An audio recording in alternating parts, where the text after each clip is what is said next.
Do we elevate? Good morning. We're not on the record yet. There he is. Just want to make sure we elevate the doctor.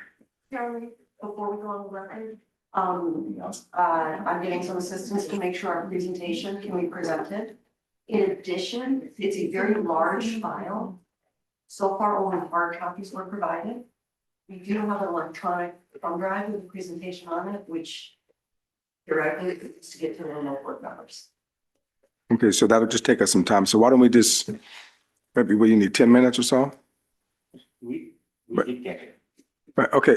Did you get the PowerPoint? You did not get the PowerPoint electronically, so the remote members would be able to view it here, but don't have a hard copy. Right, okay, so how much time do you think we need in order to facilitate the delivery of the documents to the? Ms. Diaz, yes, it's on the, you can, in the PowerPoint. Mr. Diaz, can you hear us? Alberto Diaz, can you hear Hi. us? Yeah, I can hear. Okay, so Ms. Manwaring needs additional time to deliver. Go right ahead, go right ahead. Chair's instruction that we provide the PowerPoint electronically. It is not our intention to lodge it as an exhibit. It was provided as a courtesy copy. Yes, I would love for the members of the hearing board to have that document. But we also want to make that document public, It is, Madam. Go right ahead, Ms. Manwaring. if it's entered as an exhibit and admitted evidence, it would be lodged. But as I said, it's intended to be a courtesy copy. And the purpose is because it is so large, it may be difficult. No, absolutely, but we still want to make certain that that document is made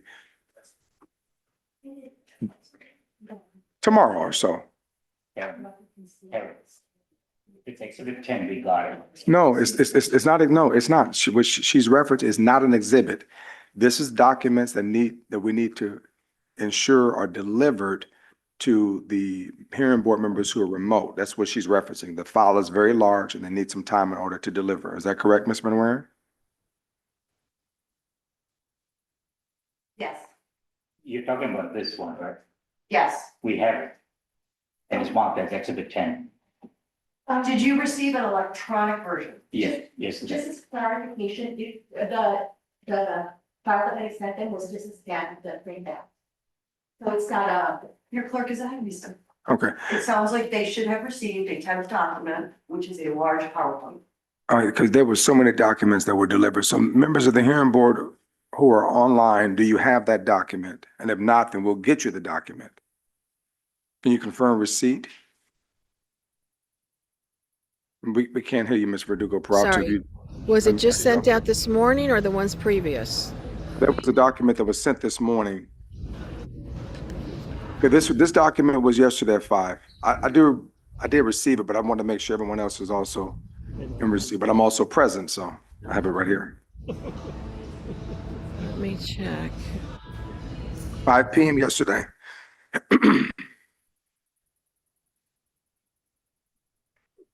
Yes, we do have it. Okay. All right. Okay. Give us just a few minutes, Mr. Diaz. Just give us a few minutes to be able to. Mr. Diaz, our tech support?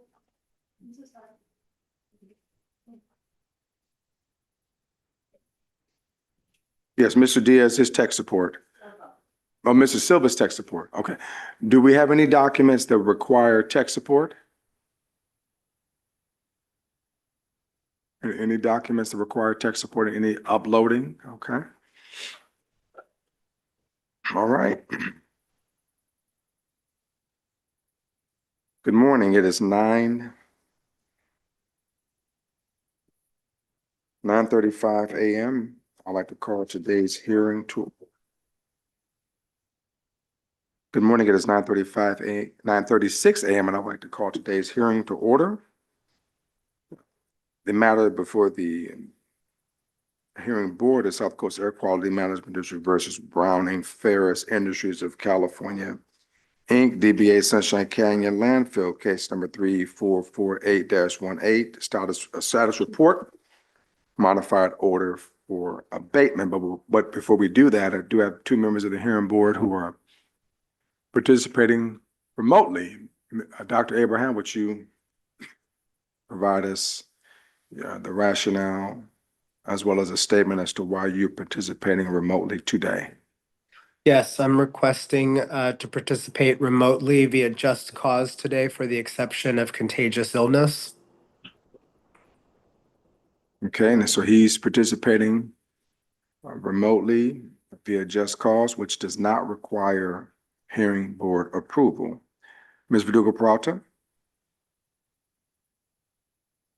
Yes, Mr. Chair, I'm attending per the Brown Act rule for handicapped members of a board or commission. Okay. And just for the record, Dr. Abraham did notify me as the chair this morning, in addition to copying the clerk's office on that communication. Just want to make sure that's clear for the record. All right, now that we've gotten that out of the way, we will mark the several exhibits. The exhibit index is as follows. Petitioner's exhibit, modification of stipulated order for abatement. Exhibit 6, modification of stipulated order for abatement, red line. Exhibit 7, SCO Citizen Advisory Committee agendas dated May 2025 through March 2026. Exhibit 8, declaration of Lawrence Israel, ISRAEL. Exhibit 9, proposed modification to stipulated abatement order presentation. Exhibit 10, respondents exhibit, task description status report dated August 29th, 2026. That's a matrix. Reference B1.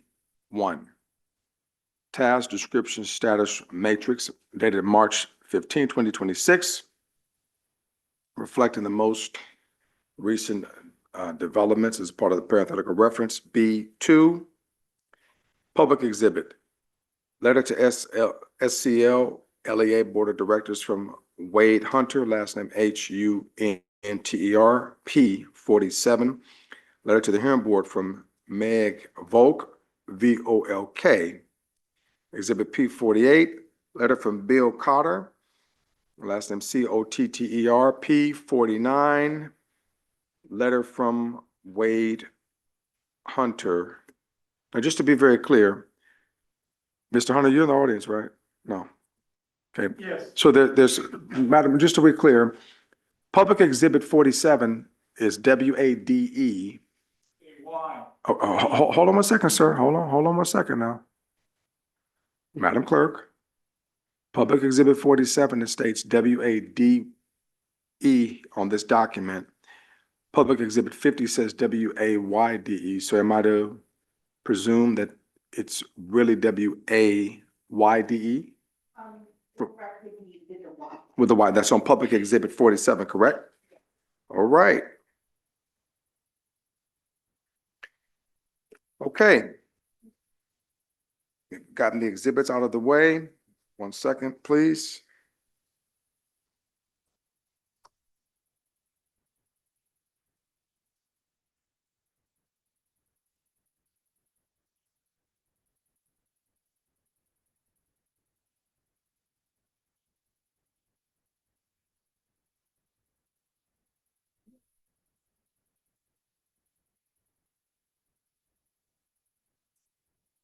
All right. Down to general public comment. We're going to take public comments first. These are general public comments. Members of the public can address the authority on any matter they so choose. We're going to set the clock. How many public speakers do we have? Just general public comment. This is not evidentiary testimony. You will not take the oath. This is just general public comment. How many folks do we have, Madam Clerk? Very well. On the general public comment or evidentiary testimony or both? I plan to do testimony. Very well. Okay, no public. Let the record reflect that no one has sought recognition to provide general public comment. Is that clear, Madam Clerk? Okay, and all who are here can witness that no one has sought recognition. We're going to move forward with evidentiary testimony. So at this time, I would ask our very good friend, Mr. Wade Hunter, to approach the microphone. You're going to state your name for the record. Hold on one second. Typically, you swear in anybody that's gonna do testimony before we all start. Well, let me ask you something. You want to switch seats with me? No, but Okay, so, but do, sir, do you want to allow me to do my job or you want to switch seats? No. Okay, so if you allow me to do my job, we'll get it done so you can provide your testimony. Is that fair? Thank you. All right. Would you raise your right hand? And even the folks, are there folks online who are interested in providing evidentiary testimony? All right, do you affirm in the matter that you're about to provide testimony, that you be providing the testimony that is the truth, the whole truth, and nothing but the truth? Yes. Okay. He's affirmed. Thank you very kindly. The floor is yours. My name is Wade Hunter, I'm the president of North Valley Coalition of Concerned Citizens, Inc., and I've been sworn. I submitted a copy of my presentation speech to the clerk this morning. It also includes the most current AQMD charts for odors and NOVs that are available to the public, and they show thousands of odor complaints received and hundreds of NOVs issued. But think this, it only represents a fraction of the people impacted, because our community has become tired of reporting odors to the AQMD because it does not stop the odors. This is something we regularly hear from the public at our bi-monthly SCLCAC meetings, and something that the AQMD can attest to. Odors are not just a nuisance. They affect daily life, outdoor activity, and community well-being. So please don't feel that the lack of public here today is a lack of interest or that a serious problem does not exist. They too have learned from their reporting experience and have also seen from your previous hearing that when a quote stipulated order of abatement is presented, that their written submissions or verbal testimony do not have any impact on what you decide, and that you take no action beyond that, even though you have the authority to do so. I too lack any hope you will listen today, but I'm obligated as I represent the North Valley Coalition, and by default, the voice of the disillusioned, missing public.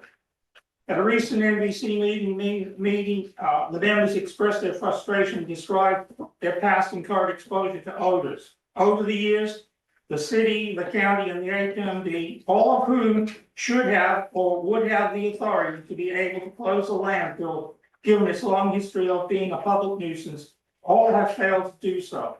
Our members in the community we represent would like to see at the very least some near-term fixes that would potentially alleviate some of the odor problems now. And that's one, putting a date certain on abatement actions and placing penalties for failure to comply or meet the scheduled dates. Two, not relying on BFI/Republic reporting and instead require third-party reports instead. Three, cutting the daily inflow of trash to 5,500 tons per day from a potential 12,100 tons per day, and the actual tonnage now is around about 9,000 tons per day, since the bulk of the landfilling has moved east and into the city. Four, having a late 9 a.m. opening to delay the arrival, stacking, or dumping of long-haul trucks and curbside trash trucks. The late opening was part of the previous successful abatement order, which helped to reduce odors to a mere 208 in 2018. Meteorological conditions don't change daily, weekly, monthly, and yearly. They were recognized by the AQMD's own expert, Dr. Sandy Lee, in her report to a previous board in support of that late opening. That's at 9 a.m., in which she concluded that, quote, considering diurnal variations of wind, speed, direction, and vertical mixing, a delay of at least 2 to 3 hours after sunrise would help to mitigate the transport of the odor-laden plume from the landfill to the community. And that's in a report which gave meteorological factors for the odor episodes of November 2nd, 2016. And then 5, requiring the city of Los Angeles to enforce its organics waste reduction program as required by California SB 1383, which mandates a significant reduction in organic waste disposal, aiming for a 75% reduction by 2025, and requires residents and businesses to separate organic waste going to landfill. The embassy supports the recommendations made by Mr. Eugene Steen today. I'm saying it because normally I would have heard from him before my presentation. As a part of this presentation for the LEA, for utilizing new mitigation practices, technologies, upgrading facility design, and that's like wells and putting pancake wells and waters, et cetera. Methodrophics and photo remediation, microbiology, and improvements in monitoring technologies and real-time data management. However, you need to do more. The stipulated order does not go far enough. Republic set aside $1.1 billion for acquisitions in 2025 and $1 billion for acquisitions in 2026. Instead of making acquisitions, how about fixing the odor problems at Sunshine Canyon landfill? In closing, I would be remiss if I did not mention some of the schools in the area that are impacted by odor, such as Elroy Way Elementary Charter School, Robert Frost Middle School, and the closest school, which is Van Gogh Elementary Charter School, where they are regularly exposed to odors and have their recess outside canceled and have to remain in the auditorium or classrooms to escape the stink. If you have no compassion for us as adults, and in the short term, in the relief that we see, please think of the children who also need relief now. Thank you for the opportunity to speak. And there's a copy of what's on the AQMD's website. Shows a chart, this through at least March 2026. And there's a summary of the past NOD and the older records. Thank you. Thank you. Ms. Waring, on the petitioner side, representing the executive office. Any questions of the gentleman or comments? I believe I heard Mr. Hunter say he will speak again under oath. No, I was speaking now. Then I apologize. Then yes, I would just like to bring to Mr. Hunter's attention Exhibit 8. May I approach the witness? So he's. Absolutely. All right. Exhibit 8 that was lodged are copies of the agendas from the CAC. And I want to bring that to your attention and maybe ask you a few questions just to highlight to this board the robust public process that you oversee. Okay, and for the record, I'm not speaking, I'm speaking for the NBC today. If somebody wishes me to speak for the SCLCAC, I am the chairperson of the SCLCAC, which is the county commission. Go right ahead, Ms. McWhorter. All right. So just a couple of questions. The agendas that I just put in front of you, do you recognize those documents? Yes, ma'am. Did you help prepare those documents? I did. All right. Does the CAC meet every other month? Yes, it does. And do all the public agencies that are listed on that agenda tend to communicate or offer information when called upon? Yes, they're scheduled to meet on occasion. We have a few that don't show up regularly to the county public health. Thank you. And does the public attending the CAC have an opportunity to question both the presenters about the information that they hear? They do, ma'am. Okay. The purpose of submitting Exhibit 8 was to just demonstrate the robust public process that Mr. Hunter is so familiar with. And with that foundation, I'd ask that Exhibit 8 be admitted into evidence. No other questions for you, sir. We appreciate your continued participation. Thank you. Thank you. Thank you. Hold on one second, sir. Yes, sir. You're leaving too soon. Go right ahead. I'm sorry. I have no questions. Thank you. Members of the hearing board. Good morning, Mr. Hunter. So your first point was to put a date certain on abatement actions. Is there specific conditions you're referring to in the proposed revised order that? Yes, including the ones that were added, I think items 18 through 24 were the new ones that were added to the previous stipulated order, and that's the one that I'm looking at the current one. All of them to have? So basically, whatever is being proposed today, we say still falls short because they tend to be long-term things that are going to hopefully fix the odor problem, but they take time, 1-2 years. And people are looking for relief now. If you look back at the history and the thousands of odor complaints that have gone on, the people want some relief. That's why I kind of tried to put it into my speech that they're tired. They call the AQMD. There's something that we regularly hear of at the SCLCAC meetings that people turn around and say, you know, I stopped calling, my neighbors have stopped calling, we're fed up. They still getting the odors, but they just can't get any relief. And that's what we're seeking. Something is not just what's being proposed, but some of those items that we suggested 1 through 5 that could be ordered by your board. Okay? A late opening at 9 a.m., for instance, a reduction in the tonnage, it's all within your power to do. And we're saying that's something that would have an immediate impact to the community. Now, it won't alleviate all the problems, that's obvious, but it certainly would go a long way to help. Okay, my question is again, in the new proposed revised condition, are there specific condition, can you point to a specific condition number that you'd like to see a certain date added? Oh, I'd have to go back and look at my thing. Because as you pointed out, I'm talking about generally. And the previous order of abatement, even though it was stipulated, there were, and we had that problem before, there were dates set certain for compliance, and that includes all of them. Everything should have, regardless of what is proposed in here, anything new, anything that they're currently doing, there should be dates certain for them, a schedule for them to meet and be held accountable by. And there were on the last abatement order. And that's all we're asking for. So I'll tell you all of them without looking at the ones that are there. They all should have something on them that defines when they start, some key milestones that should be met along the way and date certain for a finish.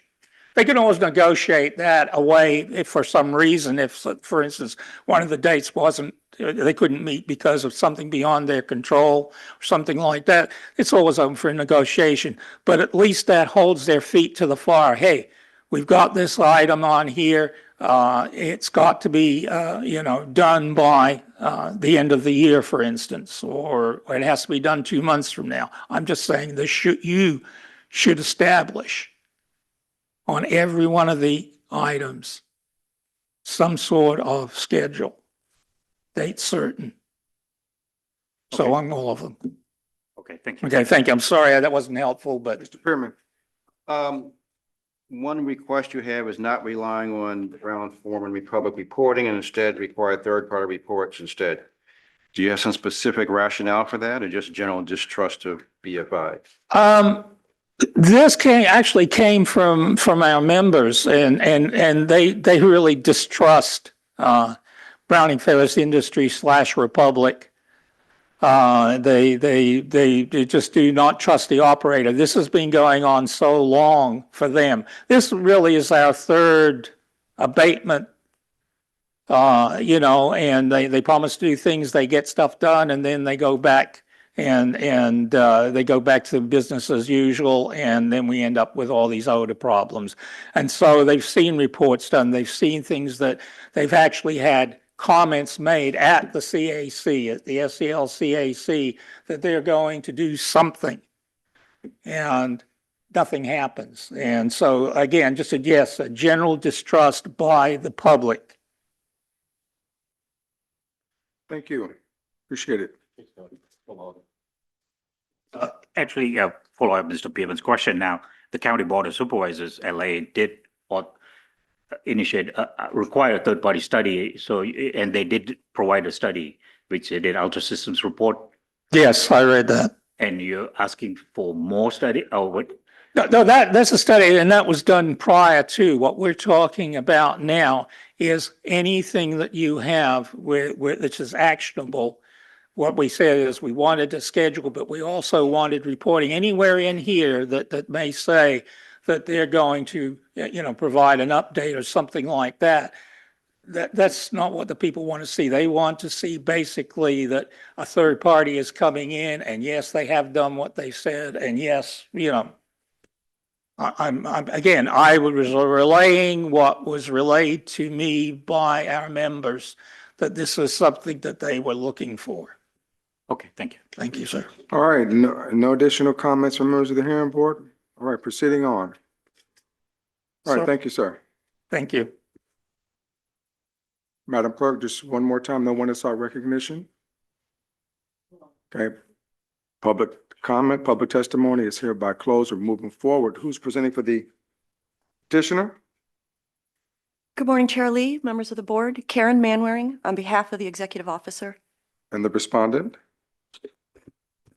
Good morning, Mr. Chair. Thomas Bruin for the respondent, Browning Ferris Industries of California, Inc.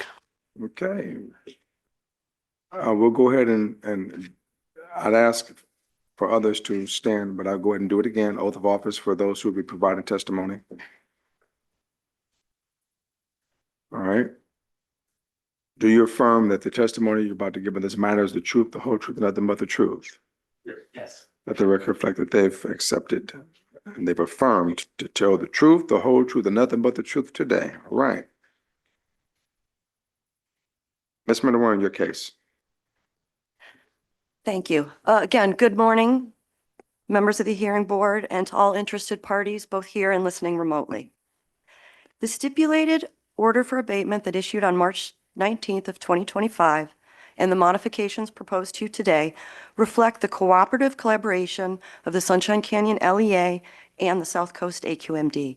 The expertise of landfill operations is firmly within the bailiwick of the LEA, and it is the district that has enforcement authority over odors, and we appreciate the collaborative effort.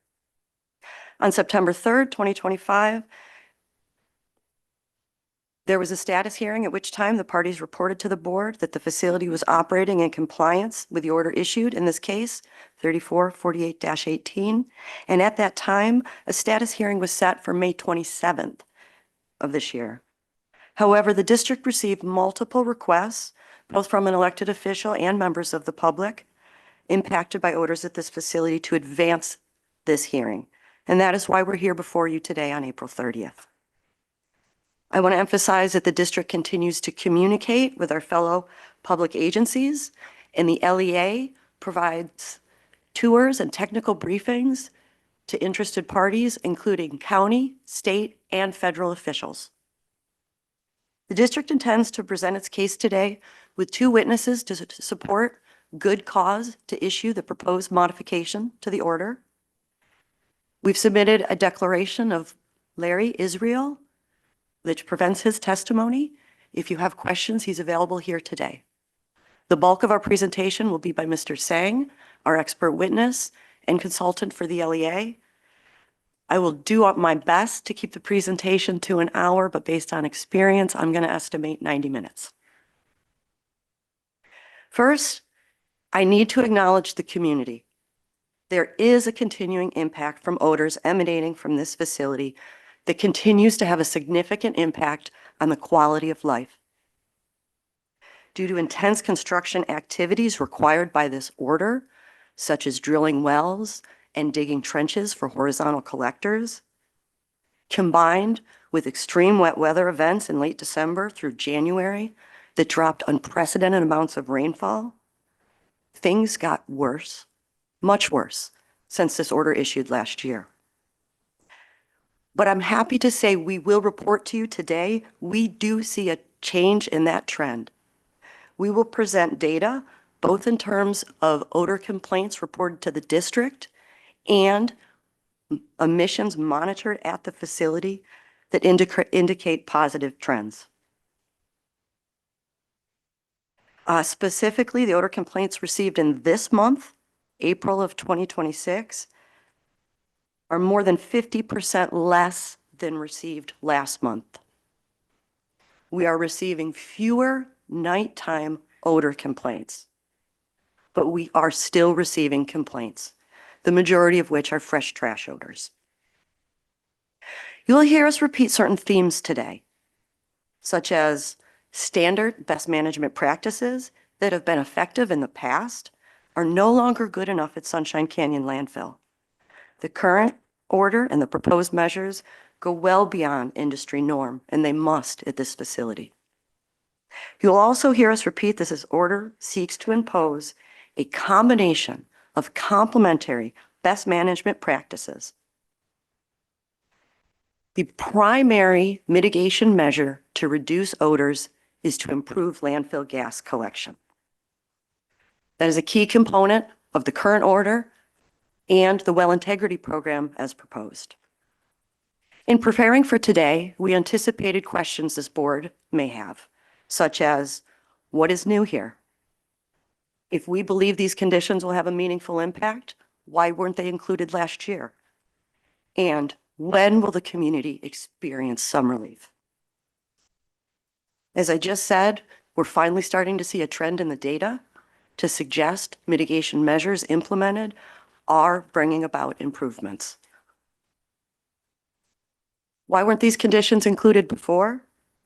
Well, you'll hear Mr. Sang describe new technologies being deployed and explain how the new data points we're now able to collect are being used to target specific issues at identified locations, and we're applying this new information and deploying targeted mitigation measures that was not available to us or identified to us last year. As an example, for the first time at this facility, they're monitoring nighttime surface emissions. Under Rule 1150.1, the district requires quarterly surface monitoring emissions. This facility conducts those monitoring monthly. You'll hear today about TrellisSense sensors, which is a new technology deployed as part of this order, which are capable of monitoring emissions every 15 seconds, 24 hours a day. Mr. Sang will explain how the data from these sensors is already showing a reduction in emissions and how that information is being used to develop targeted mitigation measures. You're also going to hear about some other new measures such as pinwells, which are intended to treat the fresh trash odors. They're temporary, they're easily relocated, as well as other technologies, including automated wellhead tuning and drone flyovers. Condition number 1 provides a key requirement. It's a training requirement. Executive level management at the facility is well aware of this abatement order, but it is the individuals who touch the wellheads, the individual operators who may not know how important this order is. And another new element that is being imposed through this process is that we are changing the algorithm. What do I mean by that? Standard industry practice finds a sweet spot between flow rate and methane content. Republic identified a vendor who is willing to rewrite the algorithm to emphasize and increase flow rate at the expense of methane quality. With the nighttime sensor data provided by Trellis sensors combined with the automated wellhead tuning of APIS, this facility has new tools to get ahead of and mitigate emissions, especially nighttime emissions. I've already mentioned how construction and extreme wet weather events have impacted the ability to improve conditions at the landfill. Another subject that we've discussed before that you'll hear about today is legacy damage. That is the 9 inches without peel back practice you've heard about. The unanticipated long-term consequences of that imposed regulatory practice has hindered the ability to mitigate emissions at this facility. Again, we will emphasize today that the industry standard measures that have worked in the past are no longer good enough in light of the conditions at this landfill, the legacy damage, and the impact of extreme wet weather events. We have proposed to you 6 new conditions as presented in Exhibit 6. And the district requests that this board issue the stipulated order for abatement as modified by Exhibit 6. Thank you. Thank you. Mr. Bruin? Thank you, Mr. Chair, members of the hearing board. On behalf of Browning Ferris Industries of California, Inc., we have agreed to stipulate to all of the new conditions that will be added to the pending abatement order. These conditions were developed through a collaborative process between BFI's management and the Sunshine Canyon Landfill Local Enforcement Agency. And we have been actively investigating and looking into new technologies which are going to be incorporated into this abatement order and have shared our information with the LEA, and they've shared their investigations with us. And we believe we've come up with a number of new and promising developments, which we are already employing at the landfill and which we believe are already showing progress in the control of odors. While we don't concede that the site is in fact a legal nuisance under California law, we understand our obligation as a responsible operator to do everything we can to control potential impacts from the facility. And for that reason, we are in agreement with the proposed conditions and stipulate the modification. We won't be presenting a case today affirmatively because of that stipulation, but Mr. Michael Stewart, who's the general manager of the landfill, is here today to answer any questions that Ms. Manwaring or the hearing board might have. Thank you. All right, Ms. Manwaring, your witness. I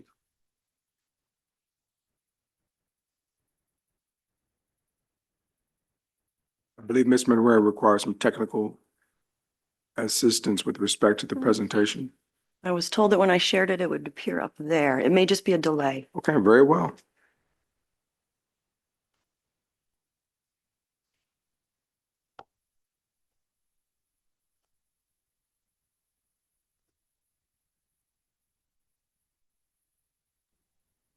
We can see it online. You can see it online. Fantastic. Members of the board, can you see the presentation here? Yeah, the challenge is we cannot see the presentation in the hearing board chambers.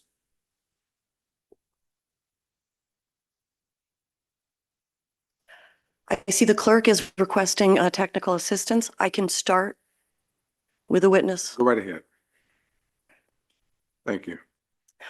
Good morning, Mr. Sang. Would you please state and spell your name for the record? Eugene Tseng, EUGENE TSENG. Thank you. And have you taken the oath this morning? Yes, I have.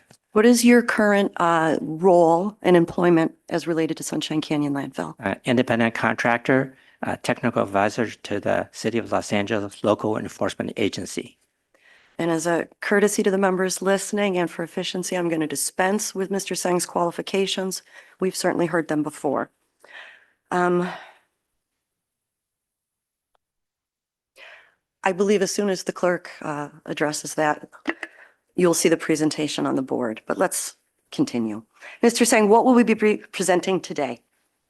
We're going to first kind of broken the presentation up into three parts. The first part is really to give you a status update on the implementation of the March 2025 abatement order.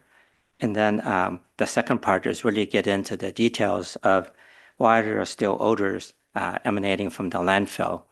And we're getting very high numbers, although that's last month, it's dropped pretty significantly. And then the third part of the presentation is these additional measures going way beyond what industry standards are, and getting into why they would actually mitigate the odors in the future. And actually, we're starting to see some improvements already. All right, we'll talk about that data and why we're seeing a trend in the right direction. What is the primary regulatory measure necessary to control odors at a landfill? It is well established, and it's a regulatory mandate that to control odors, you have an effective landfill gas control system. You heard me refer to the long-term unanticipated consequences of the legacy damage area. Would you just briefly remind this board what the impacts? Okay. The legacy damage, we'll get into a little bit of detail to make sure you understand the basis of a lot of our recommendations. The legacy damage is the regulatory mandate to put in a discrete 9 inches of compacted dirt or soil and then leave it in place, which is non-standard industry practice. The standard industry practice is to literally peel that away the next day for disposal to improve the trash-to-trash contact to allow liquids to flow down to the bottom of the landfill and allow gas to move through. But because of the regulatory mandate of no peel back and a very thick soil layer, it's created an impermeable layer that liquids cannot go down. It just sits or perched on that And has it layer. essentially created honeycomb areas Yes. within the landfill? Yes, and we'll demonstrate this a little bit later.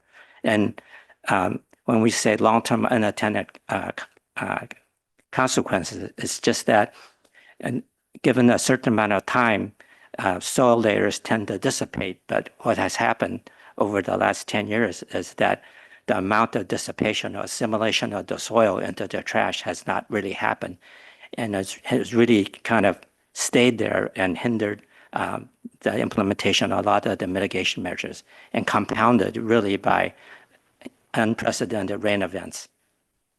Right, I'd like to draw your attention to Respondents Exhibits B1 and B2.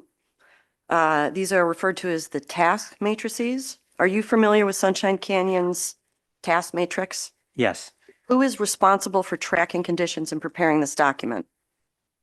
the tracking is actually done by independent firm, Weaver Consultants, hired by Republic, and they prepare these updates to track the mitigation measures ordered by the abatement order, and they report the progress periodically. And does the LEA regularly review updates to the task matrix? Yes, the LEA gets copies of all the updates. And is the facility operating in compliance with the current abatement order? Yes, they are. All right, we'd previously had a request from board members for something like a Gantt chart, and we're hoping that Exhibit B is sufficient for that purposes. You'll notice there's an August version and a March version. Those were submitted and intended to reflect updates in progress.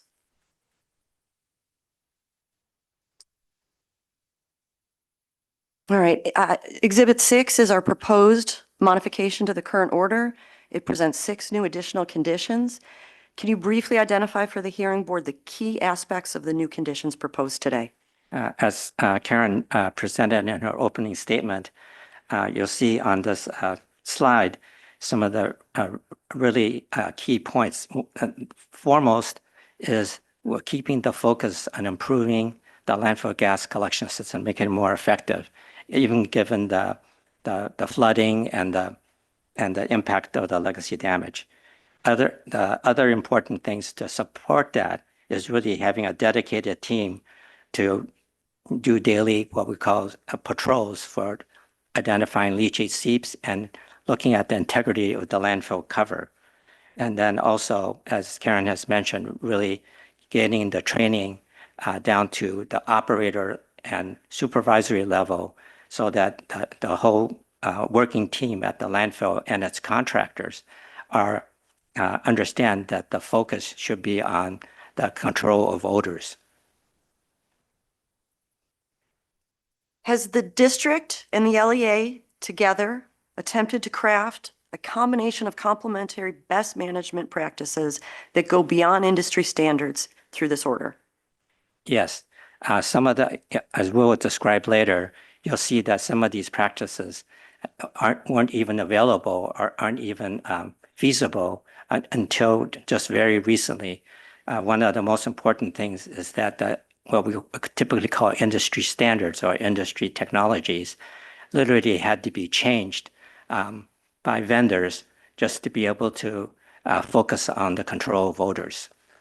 If you believe these new conditions will have a meaningful impact when implemented on improving conditions at the landfill, why weren't these conditions included when this order issued in March of last year? As we will get into it in detail later, like many of these technologies did exist, but they weren't focused on the control of odors. They're focused on other parts of landfill operations. We literally had vendors and technology equipment vendors to literally change the control logic to focus on odors rather than the focus on what the technology was designed for, which is like getting the optimum amount of methane in the landfill gas that's collected. That's not a priority anymore. The priority really is to focus on odor control. Thank you, Madam Clerk. I now see our PowerPoint presentation visible for those of us in the audience, and the timing is quite good. This is a very data-intense slide that I'd like people to have a visual of. Let's walk through this image and describe what is represented. What are reflected in the dotted red boxes? The dotted red boxes kind of highlight the the months that we had a very high level of odor complaints. So you'll see prior to the 2016 abatement order, there was a lot of odor complaints. But as soon as the abatement order was implemented, you can see a tremendous drop, which is shown by the underlined dark green line. So we know that the practices that were implemented, which is really control of the landfill gas and improving the cover on the landfill, which means trying to make it more impermeable so we can apply more vacuum. It really worked, and that is really the industry standard. A lot of things that were done at Sunshine at that time, things like the implementation of posi shell and then closure turf, which is the first international application, are now actually international case studies. So we know that improving the overall collection efficiency of the landfill gas system really does work. So you see back down in the later years, we're starting to get more complaints. So even drilling more wells or increasing the collection of gas over the years, there's another rise in the complaints, and we will talk about why the reasons for that. But you can see in the last year and a half to 2 years, you'll see the construction activities for building the new cells, which is the dark purple. Right. And then you can see also the what we call the atmospheric rivers events, and you can see how they overlap, and that's really compounded a lot of the high odor complaints. And at the beginning of this year, this is probably the highest I've ever seen it. So you can see it's over 500, 600 complaints. But this last month, as of April 23rd, we only have 80 complaints compared to the month before, which is over 400. And that is a very significant drop. I want to pause here and emphasize that point. If you look at January of 2026, we see 673 odor complaints received by the district. In February of 2026, we see 568 odor complaints received by the district. Last month in March, 486. And as of April 23rd, only 80 complaints were received. Now, for transparency purposes, through the 23rd reflects 3 weeks of data, not a full month. And one of those weeks was spring break at the local schools. So even if you doubled this number to reflect 2 more weeks of data, the drop from 486 complaints last month to our current point is a meaningful change in the trend.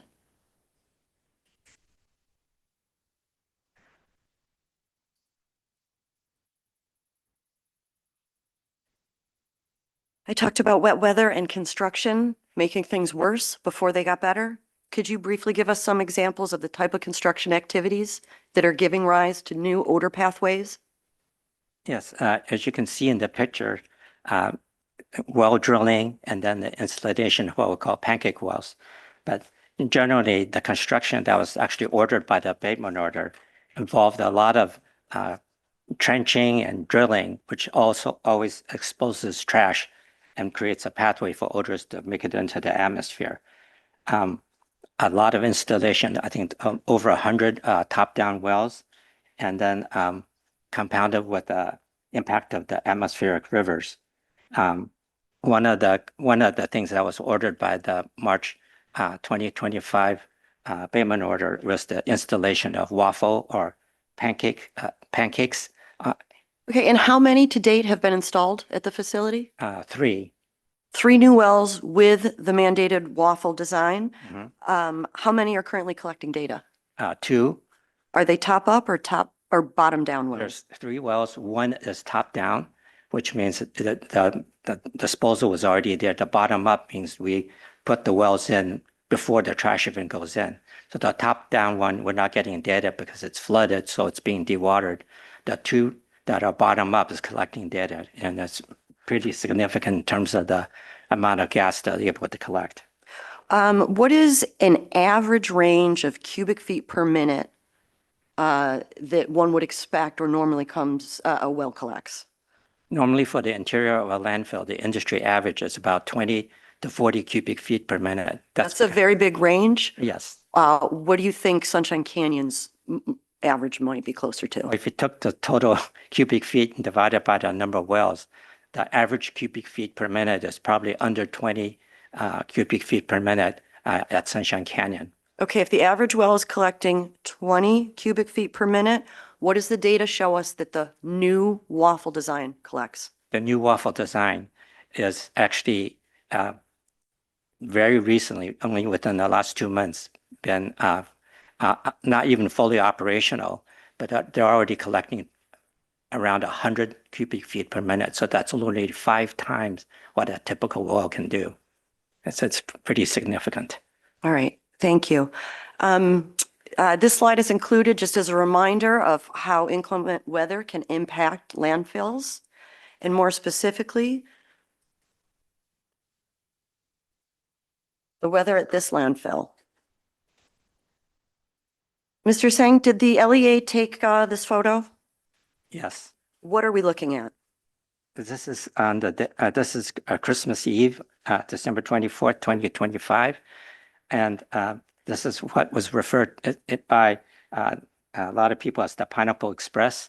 There was a recorded 6.4 inches of rain at the landfill, but other measurements in surrounding areas got actually more than 10 inches. That's actually kind of a misleading number because our LAA program manager, who's in the audience here, was on the landfill, and the landfill had to be closed that day. There was up to 85-mile-an-hour winds, and the rain was going sideways. So he was sitting in the driver's seat, and the window on the passenger side was down, and he was getting hit by rain. So the rain gauge, you can't get rain into the rain gauge when it's horizontal. So it's pretty significant. And did the landfill close that day on December 24th? Yes. It actually What closed. was the impact on the waste stream due to that one day of closure? Well, it literally, well, it's followed by a holiday. So it literally backed the system up very significantly. The solid waste management collection and transport and disposal infrastructure is so sensitive and at such a critical stage, it literally backed the entire system up. Due to those continuing rain days, backed it up about 30 days before they even saw dry waste. And in addition to the backup, does the actual contents of the waste contribute to the issues? For example, wet cardboard can't be recycled, right? Yes. Where does it go? Anytime it rains, the recycling facilities, basically the machines are not designed to recover wet paper. You can't sell wet paper because of the recycling specifications. So literally all the paper, which is organic and eventually decompose, get wet and non-recoverable by the machines. So they all end up in the landfill. Right. This next image, could you describe what we're looking at on the left side? On the left side, you will see the new disposal cell, which is currently being constructed. And the black part you see is actually the bottom liner of the leachate collection system, which is designed to protect the ground underneath. You can see it's actually very effective because of the rain. It actually created a lake that eventually had to be drained. And on the right side, is that flowing water? Yeah, that's literally like a water flow, gushing water into the flood control basin or the sedimentation basin. Right. Before we move on from this slide, we're looking at the new cell, construction of the new Yes. cell. We will be talking about the tie-in from the current disposal area to the new cell. And this is kind of an image of where that is located. How about this, Mr. Sang? What are we looking at here? This is actually the flood control basin or the sedimentation basin where all the water flows into before it enters the flood control basin. How many acres of water are we looking at here? Design capacity, and this is almost at the top, is close to 40 acre feet. And that is a lot of water to accumulate in a very short time. All right. These images reflect different areas that were damaged by a single wet weather event. Yes. Can you just briefly describe what we're looking at here? Yes. So this is whenever you have very hard rainfall, it literally erodes the landfill cover. So what happens is with the erosion, then you get exposed trash and a pathway for odors to make it into the atmosphere. And any new fissure, crack, or erosion potentially creates a new odor pathway. Absolutely. Right. This image reflects that regulatory practice that created the legacy damage area. You've heard it described as the 9-inch of soil without peel back. What years was this practice implemented at Sunshine Canyon? It went in 2010. It was actually discontinued in 2015. And can you estimate both by landfill volume and by surface area how much of the landfill was impacted by this practice during those 5 years? During the time this practice was in place, approximately 35% of the entire landfill was soil, which is kind of not a good case in terms of the surface area of the working footprint where the trash has actually been placed on. It actually, I have pictures later. It actually represents something like 85 to 90% of the entire surface of the working face, not the working face, but of the footprint that was active.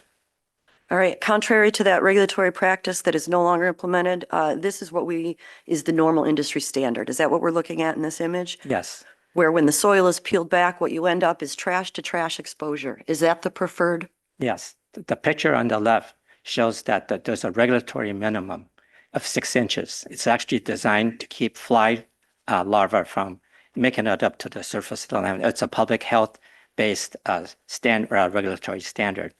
Control of odors and dust and stuff like that's a secondary focus of the, I'll go back, of that mandate. So it doesn't matter how thick, but you have to peel it back. So I showed a little bulldozer, and literally for the next day, they peeled off as much as possible, leaving a very thin layer. Then the new disposal goes on.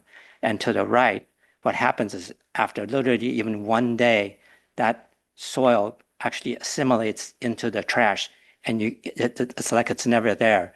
So this is why the peel back is really the industry standard to allow for the regulatory mandate for the leachate to go, the liquids to go to the bottom, and the gas to be able to flow towards the collection wells.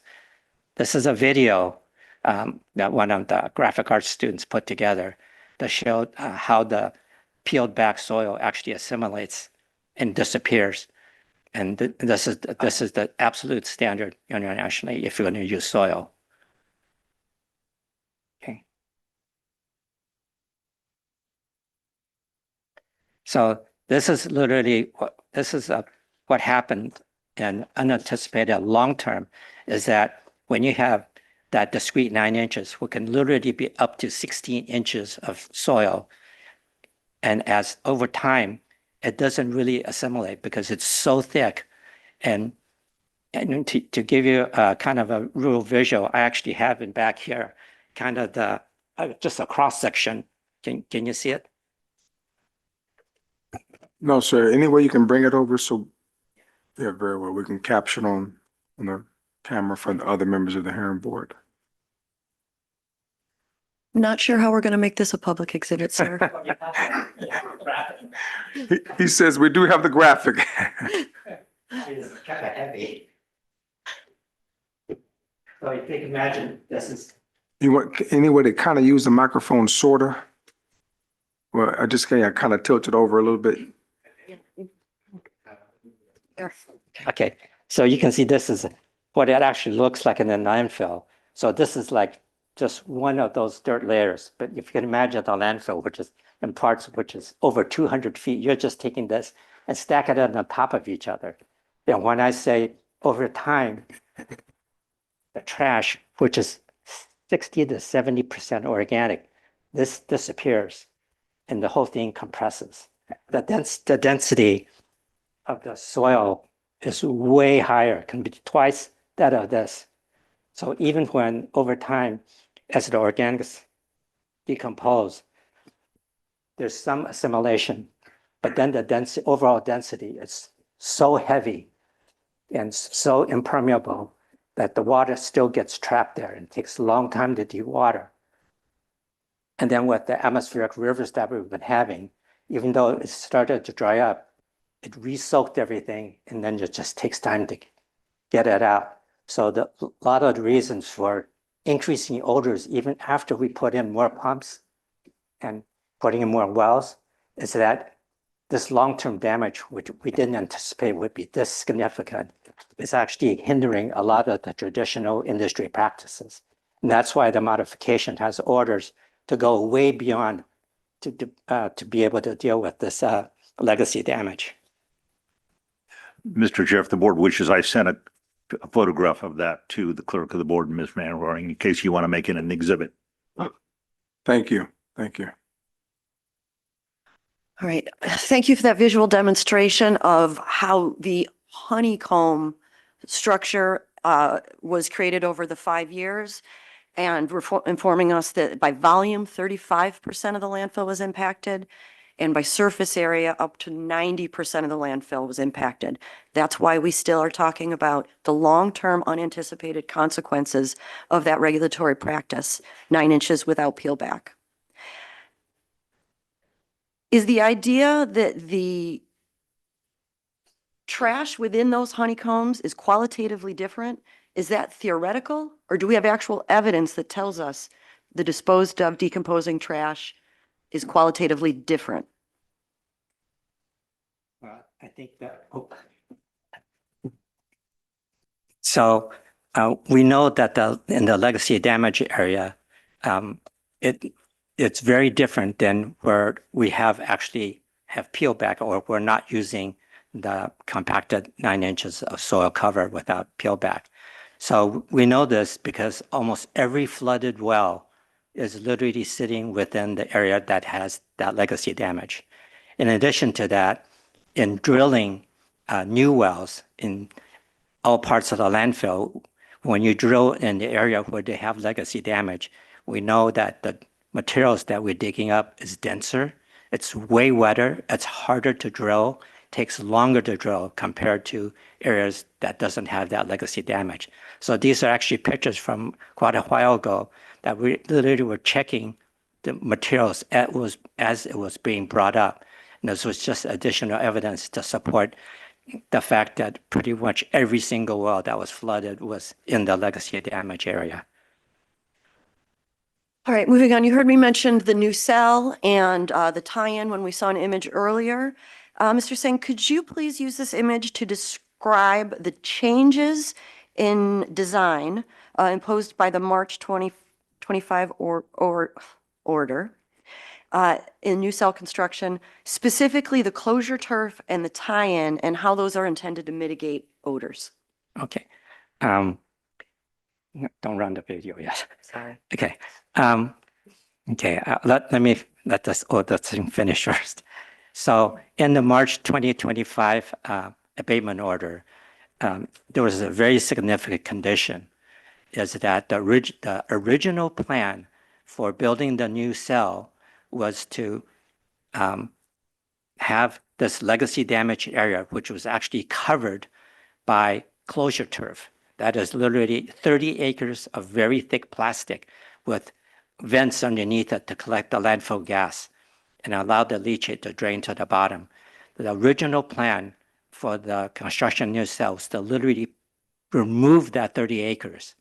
That would have been a horrible thing to do because you're literally exposing 30 acres of side slopes where leachate would be coming out and gas would be coming out. So can you run the video?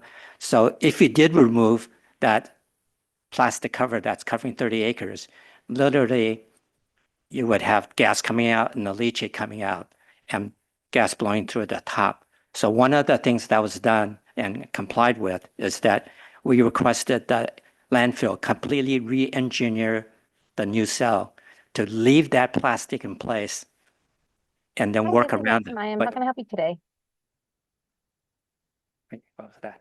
Oh, okay. And then where the only place you need to expose any trash is literally at the bottom or left of this picture. Is at the bottom, you have to join the leachate collection system that is under the legacy damage area. You have to lift it up and join it with the bottom liner, leachate liner for the new cell. And that's part of the construction that exposes some of the odors to the atmosphere.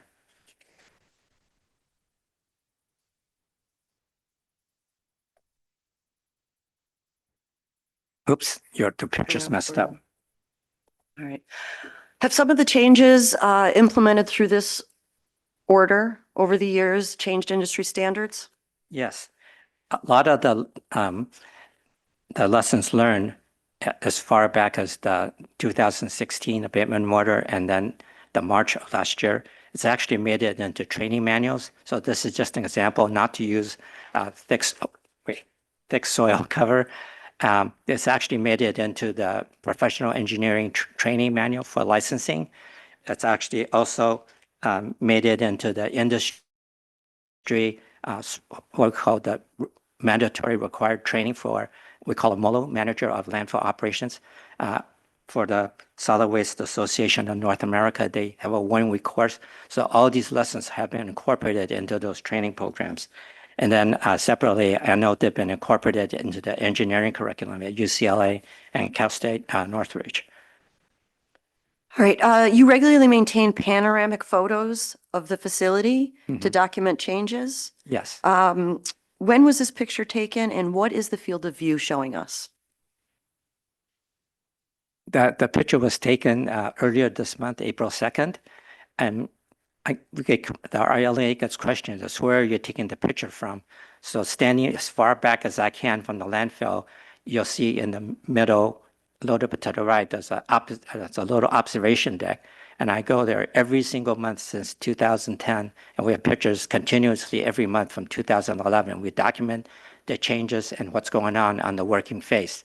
The bottom picture was taken from that observation deck on April 2nd. So it gives us a closer view of the working face and what's going on.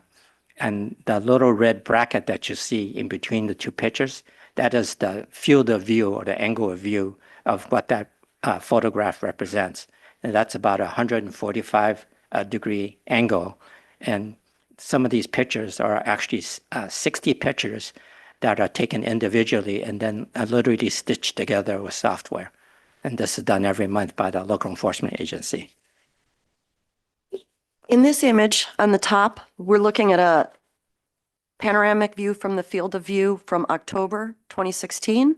Yes. The bottom image is almost 10 years later, April of 2026. Yes. We've talked about how trash disposal itself is a mitigation measure because that trash can be disposed of against the slopes, which are obviously less compacted than flat areas, and that mitigates potential odor pathways. Could you briefly highlight the changes you observe over the roughly decade between the top and the bottom picture? Yes. So the top picture is October and almost 10 years ago. And the red outline, remember we said 85 to 90% of the surface area was impacted at that time by the legacy damage that non-industry practiced. The red outline is literally the surface area of the landfill that was impacted. On the Let me right, pause there. So when you talked about 90% impacted, the 10% not impacted is represented by that small green area? yes, And the 90% that was impacted during those 5 years is the large red area, correct? Yes. Thank you. okay. And then the bottom picture is literally 10 years later. It shows how we've actually used trash to fill up against that hillside on the top picture, to use that as a buffer, using trash actually as a mitigation measure to absorb all the gas and leachate coming out from the side slopes from the legacy damage area. So trash itself is a mitigation measure, which is kind of counterintuitive, but that is now an accepted industry practice. All right, this is also a data-rich slide here. This reflects historic levels. In our prior experience before this board in 2016, industry standard practices supplemented by complementary measures identified in that abatement order were successful in reducing odor events. We've told you that the primary mitigation measure to reduce odors is to increase landfill gas collection. Could you please walk us through this image and how that reflects the past success? Yes. So at the bottom, what we call the x-axis, the red bars represent the number of complaints. The blue dots and the green dots represent how much landfill gas is collected. And this is measured with flow meters actually at the landfill. So you can tell that when those wells were flooded and the landfill gas collection wells were not operating at maximum design capacity, a lot of odors. And once the mitigation measures went in, that was focused on improving the landfill gas collection system and adding up to, I think it was over 100 wells, new wells, and adding pneumatic pumps, industry standard pneumatic pumps in the flooded wells to dewater those pumps. We were able to increase the landfill gas collection by almost 60%, which actually means that 60% previously, before the mitigation measures went in, actually went into the atmosphere. And we know that we were able to get 60% because it was measured with instrumentation at the landfill. And the thing that made this unique was this data was all provided to NASA, and NASA had been flying over the landfill in what we call the California Methane Survey, and they had noticed the disappearance of surface emissions, and they estimated a 55 to 60% drop in the surface emissions over this very short time. So the data from Sunshine Canyon Landfill actually became the collaborating data for their methane flux model. So there's been a collaboration with NASA and our local enforcement agency since about 2016, and they've been helping do the independent verification that the practices that were implemented actually work. All right, so that's historic data. Let's move on to current data. Okay, so This image shows 2020 through the present. Is that green line a trend line? yes, that's a trend line of is the amount of landfill gas going up, is it going down, is it going back up? So you can see during the start of this graph, which is 2020, the amount of landfill gas has been going up. But since in the middle of 2021, it actually started going down. And this was kind of hard to understand until the wet season between 2022 and 23, and then ongoing, because we've been having these unprecedented rainfall up to 3 times the amount of the average of 15 inches of rain in LA County. But the downward trend was very disturbing because we're putting in more wells, putting in new pumps, and why is there less gas? And we finally are able to figure it out as this long-term legacy damage.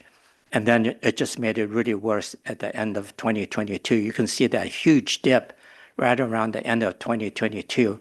That's when they got that 56 inches of rain over a very short period of time. And that was literally devastating. And so that you see that big downward spike, and it just continued to go down. But in 2024 on, lots of measures went in. So the success in the previous chart only required about 53 additional pumps to dewater. Now we have, I think it's like almost 300, just like 280 something pumps, and it's still not getting all the water out because the amount of water that has made it into the landfill is so huge.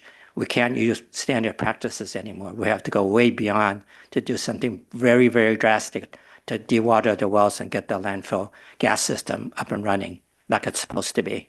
All right, and the red bars on this image, they reflect odor complaints received by the district, correct? Yes. If there's generally an inverse relationship between the amount of landfill gas collected and complaints received, can you help us understand why, while there is a trend upward in landfill gas collected, we're seeing a huge spike in complaints towards the end of 2025 and the beginning of 2026? Well, my assessment is that the green line going up isn't going up fast enough because you have more trash and more gas being generated, and you have a landfill mass that is substantially hindering the performance of landfill gas wells. So in order to not have odor complaints, that green line should be much steeper, going up higher. But you can see it's a general upward trend, and our goal is to make that much steeper.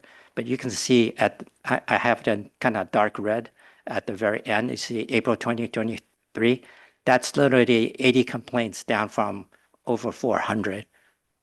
So we know that that little bit of a drier weather with all the stuff that's going on now is actually able to make a huge difference.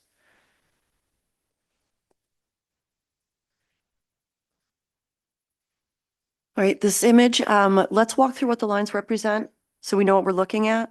Okay. What is the purple line? Okay. Let me set some context. Okay. Okay.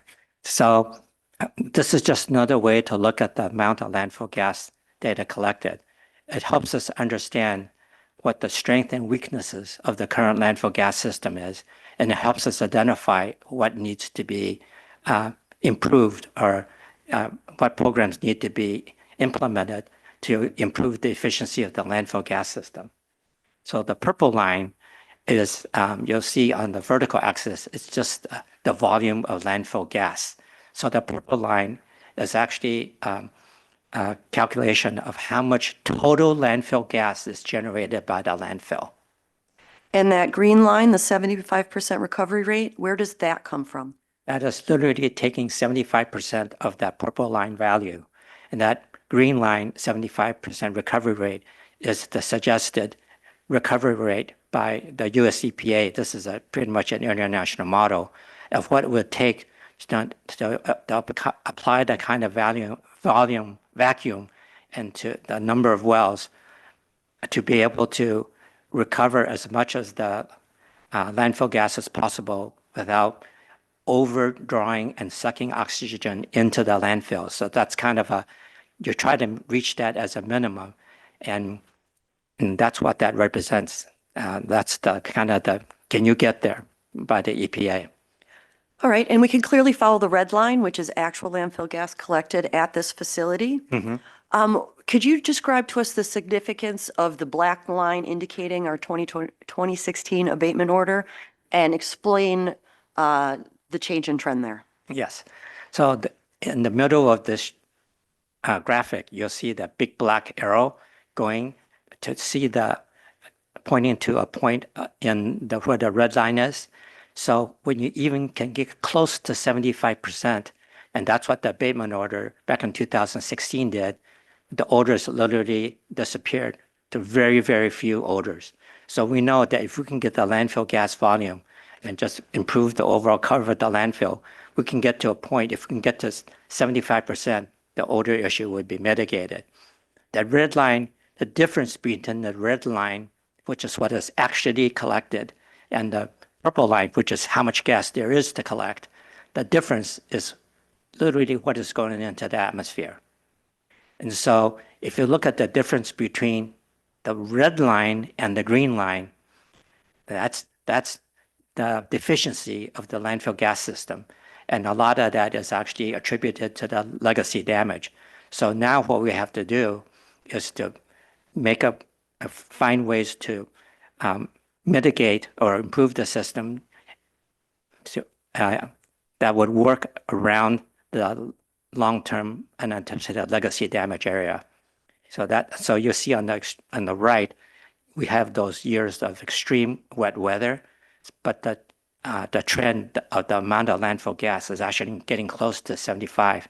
Let me pause here. Does this entire red line reflect actual data, or is there a projection here? Yes, the red line is actual until the very last dot on the right. Now that's my projection that with all the current suggested mitigation measures in this modification, we will get there by the end of the year. All right, and if you look at where that red and green dot meet on the far right and trace it back to our cubic feet of gas, it's roughly 20,000 to 21,000? Yes. All right, so condition 2E, I'd like to draw your attention, requires the facility to target a range of 20,000 to 21,000 cubic feet per minute of landfill gas collected. Is that where we got the target from? Yes. Thank you. I mean, there's been a lot of activity at the landfill. This slide summarizes some of the measures that have been taken. We again want to emphasize this point that industry standard measures that worked before when complemented by supplementary measures just aren't cutting it anymore because of this legacy damage combined with the rainfall. What would you like to highlight here in terms of progress? Well, Republic hasn't been idle. One of the mitigation measures in the previous abatement order in March was to put in additional 130 wells.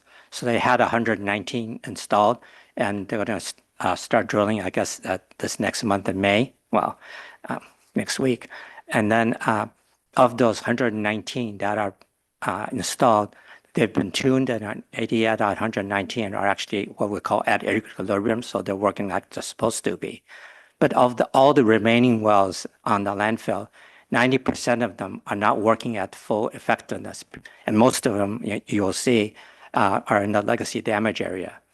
And there are a number of wells, and this happens over time, they get pinched. What that means is a vertical well, as the landfill settles from the decomposition and the loss of mass from the organic matter, the landfill doesn't go straight down. It can settle 25, 30% over a period of a few years. It literally pinches the wells and makes them non-functional. So those literally have to be decommissioned and replaced. So they're in the process of replacing 25 wells. So dewatering is another thing. In the past, they were able to mitigate the odors with only 50-something wells. They now have 286 pneumatic wells working, and they're getting Excuse me, Mr. overwhelmed. Zhang, you're saying wells, I think you mean pumps. I'm sorry. Yeah, the pneumatic pumps. And then one of the things in this current order is we're ordering new high capacity pumps, and these are electrically powered high capacity pumps that pump more than 20 times what a traditional pump that is used in a landfill.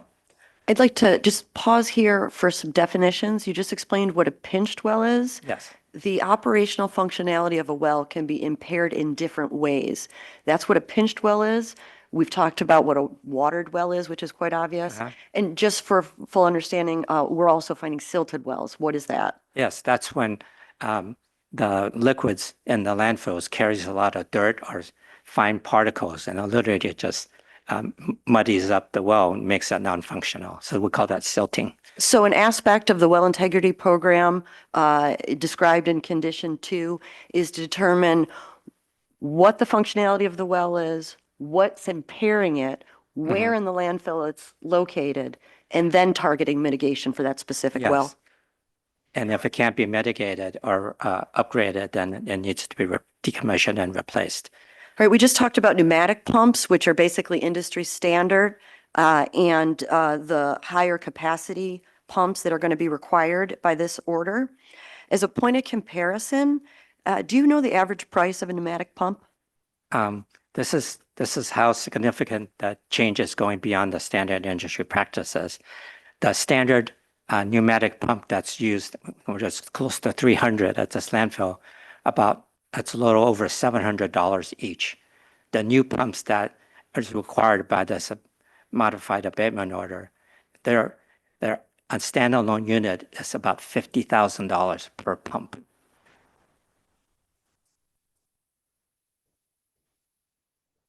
Go right ahead, sir. Am I right? You keep referring to condition 2. Is it 20 or 2? Because 2 doesn't, Thank you very much, sir. I apologize. so it's 20. It would be condition 20. 20. And I think there's references that are incorrect in the order because it keeps referring to 2 instead of 20. Thank you. Yes, All right, thank you. That's all. I appreciate that clarification. Thank you. All right, let's briefly describe what we're looking at here. This picture on the right in the red box is kind of their location of where the new additional 130 wells are going in. But I want to point out in the background the pictures. So the picture there, every little black dot is a landfill gas well. And I just picked out 2 areas. I want to show you that. Oops, it doesn't work here. Go back. So if you look at this picture, the density and the traditional, the bottom one is where they don't have the 9 inches of soil that is without peel back. I mean, that's let me start over. The bottom where you see the little black dots, and it's not that dense. That is the traditional practice where the soil is actually peeled back. On top, that's the legacy damage area, and you can see how dense it is. The industry standard is 1 acre per well, 1 well per acre. And on top in the legacy damage, we have wells in terms of density of 4 wells per acre. And that is so dense that when you dewater and drill new wells, you literally have to be careful how each well impacts another well that's close by. And you cannot cancel out the effectiveness. You don't want to interfere with the other wells that are close by. So the tuning and balancing to get it to equilibrium is a lot of work on behalf of the people that go out and manually tune these wells every month.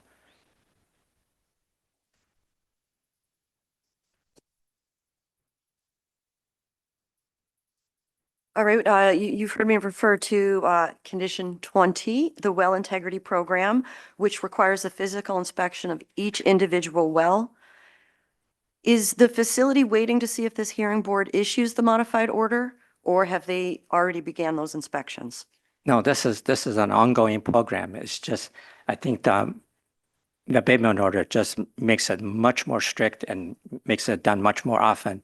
And then the data collection and data analysis, they're actually providing this to the local enforcement agency, and we separately as an independent agency do our own analysis.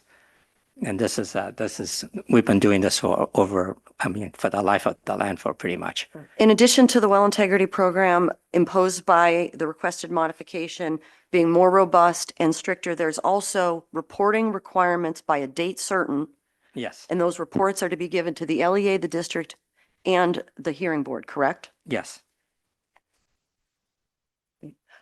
This image here with those colorful dots, is that just representing the density in the legacy damage area? Yeah, we'll have a blown up version of this, but those colored dots actually represent the level of effectiveness or ineffectiveness of those wells. So these are the most impacted wells, and you can see they're literally all concentrated in the legacy damage area, and we just have to deal with it.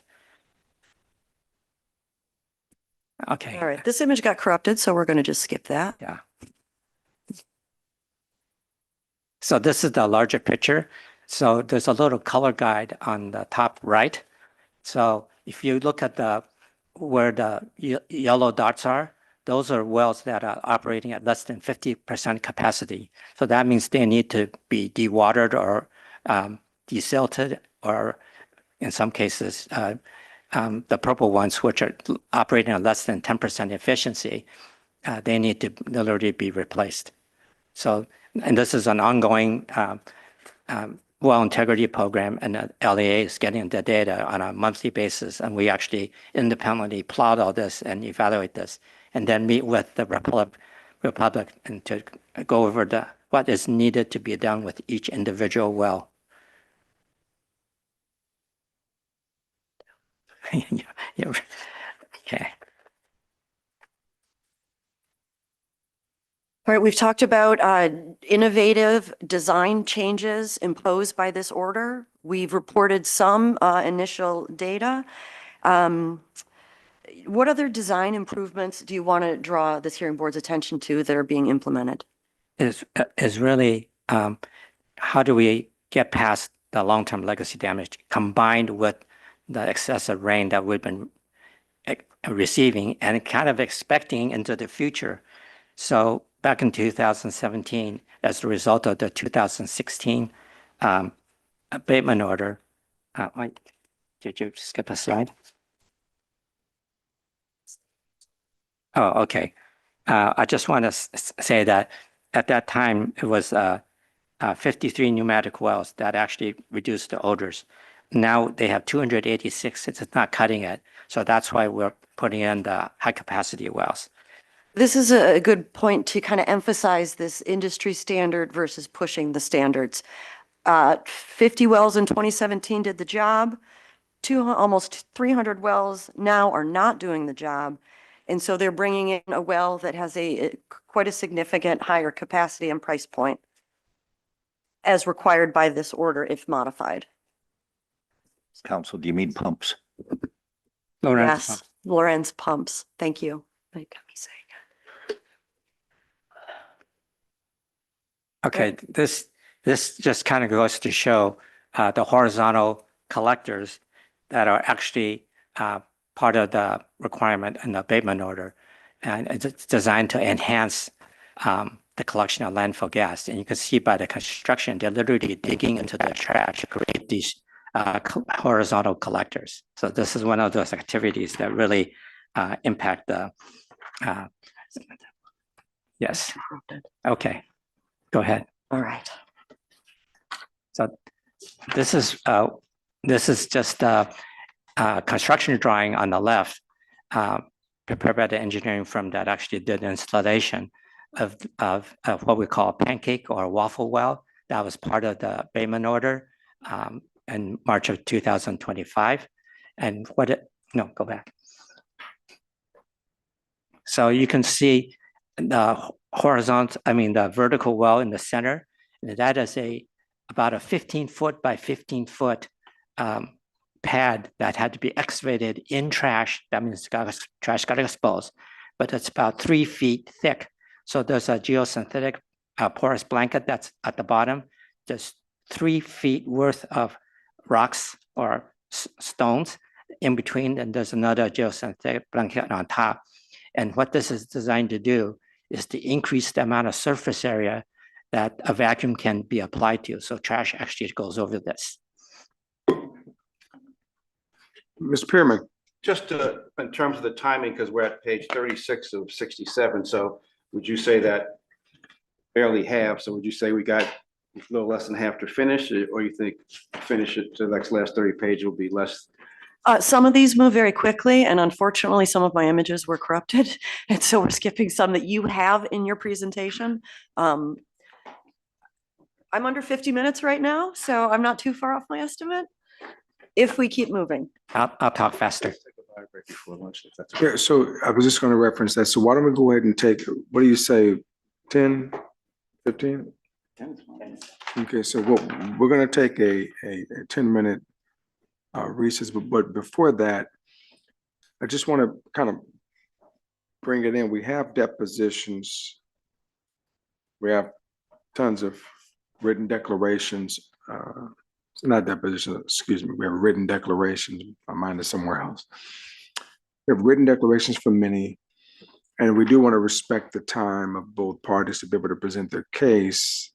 However, it would be very easier for the hearing board as well as the general public if we can possibly move expeditiously to areas where there's contention, so we can unearth those areas of grave concern, and then we can be able to proceed forward and conclude the case today. The order is stipulated. It appears that BFI has complied and are working toward a positive end. So again, I just wanted to put that out there. Perhaps you're so inclined to adhere. If not a problem, we'll go forward, but I just want to make sure that we get to the sticking points. Chair, I appreciate that comment, and I would just like to share, it's a fine balance between presenting the information in a comprehensive way in this forum, so people viewing remotely, as well as people making decisions, understand both what's done, what's happening, what changes, and where they're going. But we certainly appreciate your request for efficiency.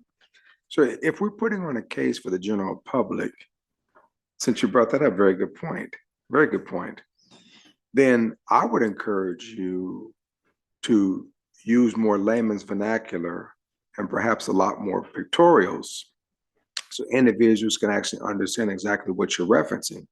The general public is not going to be able to understand a very esoteric argument around soil and atmospheric conditions. Not to say that people are not astute, but their particular concern centers around odors and potential air contaminants. So again, if it's a public case we're doing, then let us do exactly that. That said, we're going to go ahead and recess for 10 minutes. We're off the record.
We're back on the record, folks. Good morning. We're back on the record at 11:18 a.m., 11:18 a.m. Ms. Manwaring, the floor is still yours. Not a problem. Take your time. Just for the record, we'll break at 12 or 12:15. Why can't we finish by 12:30? She's not gonna be here more than half an hour, right? Okay, well, what do you say, Mr. Bruin? We're not going to offer any direct testimony. All right, well, very well. All right. Well, we need to give some time for questions. Yes, okay. We'll have an hour. She takes half an hour. I'm trying to get it back up there. Take your time, Ms. Manwaring.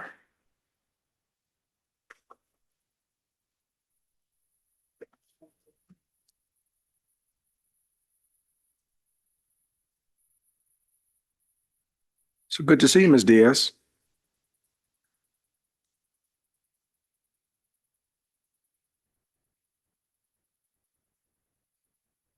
The share screen option disappeared. I apologize for my technical difficulties.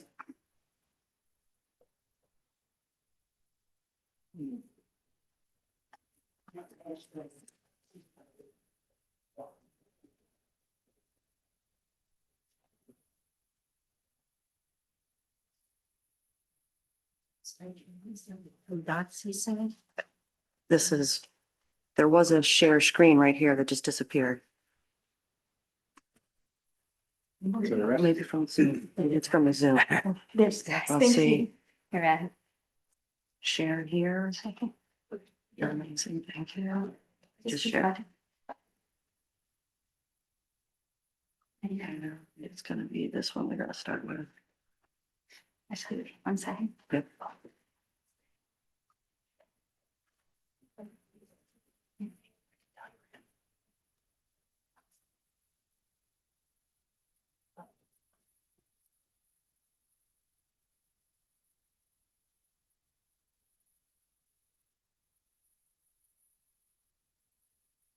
Switch. Of course.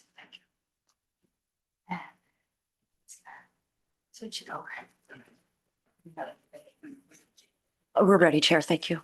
Okay, Ms. Manwaring, you retain control of the floor. Thank you very much for your patience during my technical difficulties.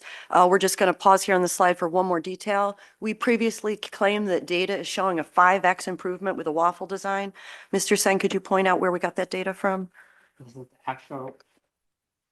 This slide summarizes the actual data collected from these individual wells. So I highlighted in yellow the amount of landfill gas that's actually being collected.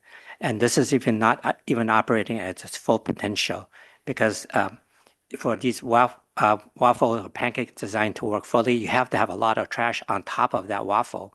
But right now, even though this is bottom up, we're collecting the landfill gas through the horizontal collectors off that gabion cube off the bottom, labeled A and B. And there's two of these wells, and they're already collecting around 100 CFM, whereas the average at Sunshine is less than 20 CFM. Right, there's also been changes to the compactors. Have they been fitted with GPS units? Yes, so compactors run all day as long as the trash is being disposed. So in order to increase the amount of odor neutralizers being applied, we're still applying the microbiology from the spray water truck, but every compactor is actually fitted with GPS and also fitted with an individual applicator for the odor neutralizer. So as long as the compactor's going over the trash, it's on a continuous basis being applied. So that's an example of new data being used to design targeted mitigation measures? Yes. All right. In the proposed order, there is a requirement to do a pinwheel proposal when approved by the LEA, is then required to implement the pinwheel plan. Briefly tell this board what pinwheels are and why we're adding them to this order for the first time. Well, traditional landfill gas wells go very, very deep, and it's designed to collect the gas from way deep within the trash mass. what a pinwheel does is it's actually doesn't even go down 30 feet. It's really designed for very shallow in the new disposal areas to get as much of the fresh trash generated landfill gas and odors. So this is a measure specifically focused on reducing the amount of trash odors. Okay, so it addresses fresh trash odors. They can be easily relocated and they're temporary. Yes. Thank you. All right, in my opening, you heard me mention new technologies being deployed, gaining new data, and using that data to develop and target mitigation measures. What is a TrellisSense sensor and what benefits is it providing? Well, surface emissions data is literally once a month. And what TrellisSense does is it shoots a laser beam 300 meters and it takes a reading of the emissions or the amount of methane between the two pathways. So you're literally getting a reading of methane concentration every 15 seconds. So again, just to reiterate, the district rule 1150.1 requires quarterly monitoring. Yes. This facility has advanced that to monthly monitoring. Now they're deploying a technology where they can get 24 hours a day, every 15 seconds, including monitoring nighttime emissions. Yes, and that is really the key. It's every 15 seconds. And we know a lot of the landfill gas odors come out at night, and we want to be able to understand the level of emissions that's coming out at night. All right, this slide is just a mess of data, but it's reflective of all the different data the TrellisSense sensor can collect. What is the most important data point from that sensor? It's in the top bar. It's really the concentration of methane over time. And so this is the top one here is August 25 and then March. So what you can see clearly is that if you look at the time, it's the landfill gas concentration, the methane concentration is much higher in the evenings because of the lower barometric pressure. But because Republic has improved the landfill cover, applied microbiology, put in hydroseeding to grow plants, you can see between August of last year and March of this year, you'll see that the amount of methane, the concentration of methane is really lowered. And you see the width of the dots, it shrunk, it got skinnier, and that really means that the amount of methane that's coming out is coming out over a shorter period of time. And the biggest thing here is you see that little blue dotted line that says 25 ppm, which is the required, that's the threshold for surface emission monitoring. Last year, you can see that even though the majority of the readings is very close to 25 ppm, if you look at March of this year, this is actually towards the end of March, you can see the majority of the readings is actually close to zero. So these are just parts of all the different types of new data monitoring to supplement the new mitigation measures to show us that things are working. Taking a lead from the chair's page, I'm just going to pause here and highlight some data. That blue dotted line is 25 ppm. Above that dotted line is problematic. You're looking at roughly a week of data from August compared to a week of data from March. And what you're seeing is the number of dots above that dotted line, the number of monitored measured emissions above 25 ppm is a lot fewer in March than it was last August. You're also seeing the width, as he said, that length of a peak compared to the width of the peak below, significantly less. When we say data is showing the trends are going in the right way, this is a solid example of what we mean by that. Some other examples of technology that we're using include, not this slide, not this one.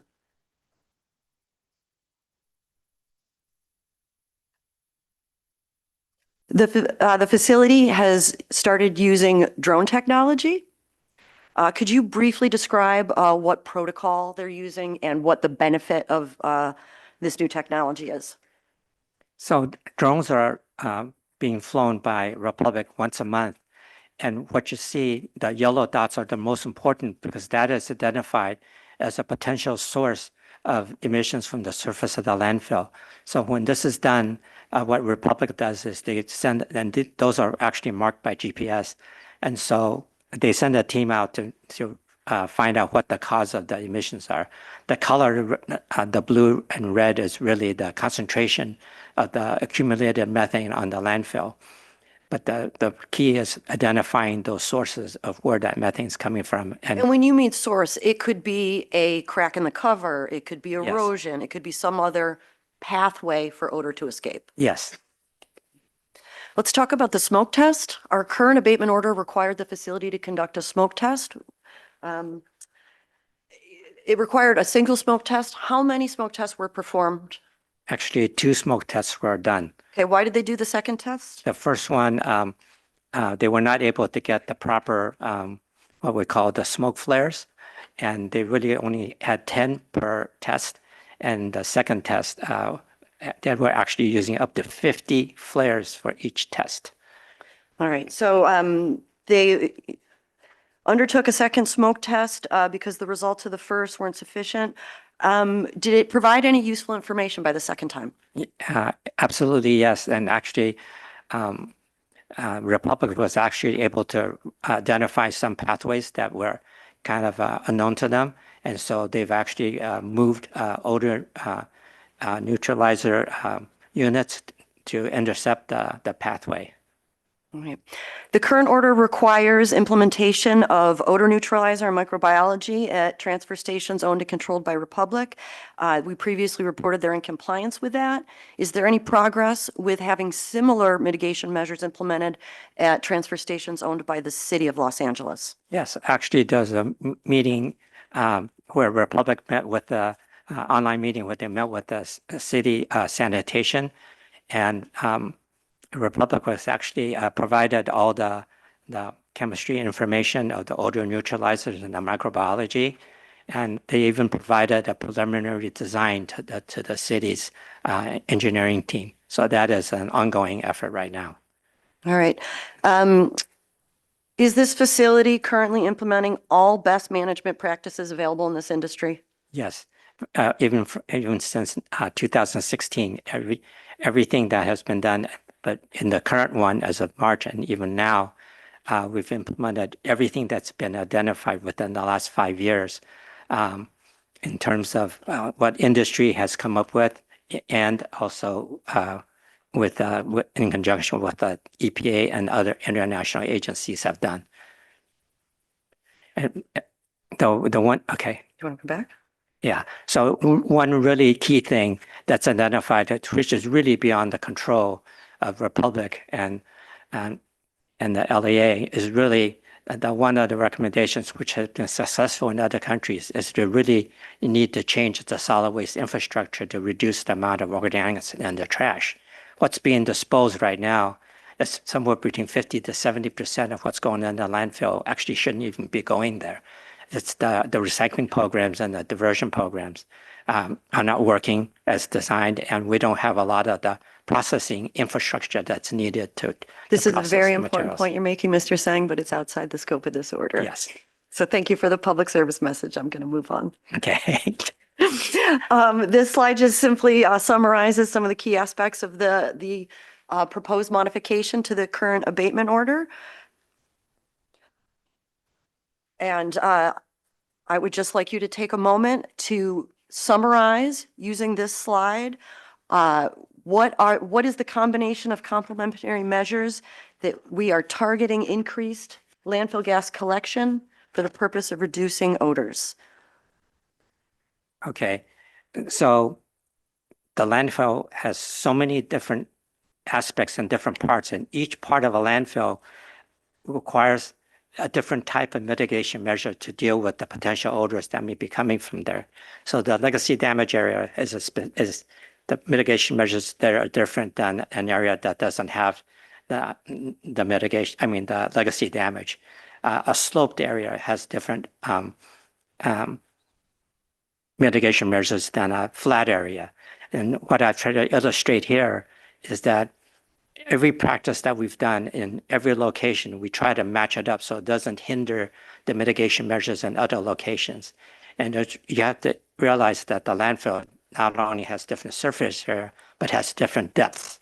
So you can see on the right, at the bottom of that well that's actually has been flooded in the legacy damage area, we're putting in those very expensive Lorentz pumps. It pumps it out. But as you pump it out, you're reducing the amount of pressure buildup and the surface emissions. So that makes the pump more, get more landfill gas. But getting more landfill gas means less pressure. But you still operate a landfill under positive pressure. So the amount of landfill gas that's going through the surface as landfills are designed goes out slower, and that enables the biofiltration effect of the landfill cover. And then we implemented microbes in the landfill cover itself. So that gives the chance for the microbes to actually oxidize the methane and the odorous chemicals. Then on top of that, the plants also have microbiology that enhances the plant root to address the methane. So when we say complementary, it means everything works together. All right, we had a little technical difficulty, but there's one more important image that we want to spend a few minutes on. In my opening, I referred to as changing the algorithm. Yeah, that slide. All right. Perfect. Again, one of the new conditions requires training all wellhead operators because there's going to be a change in approach. This landfill has agreed and has identified a vendor who's willing to rewrite the algorithm used for automated wellhead tuning that will emphasize flow rate over methane quality. This change through technology, as well as the training of operators, is a key component to address emissions from this landfill. Eugene, would you walk us through this, please, so we all know what we're looking at? Well, without getting too technical, the tradition, one of the reasons why this was never incorporated into the past mitigation abatement orders is because it was very difficult to find a vendor that with an automated wellhead controller to actually focus on odors rather than the quality of the gas that's collected. What automated wellhead collection systems do is they try to optimize the amount of methane to support the flares and to support a landfill gas to energy plant. And that's how the computers and the control algorithms are set up.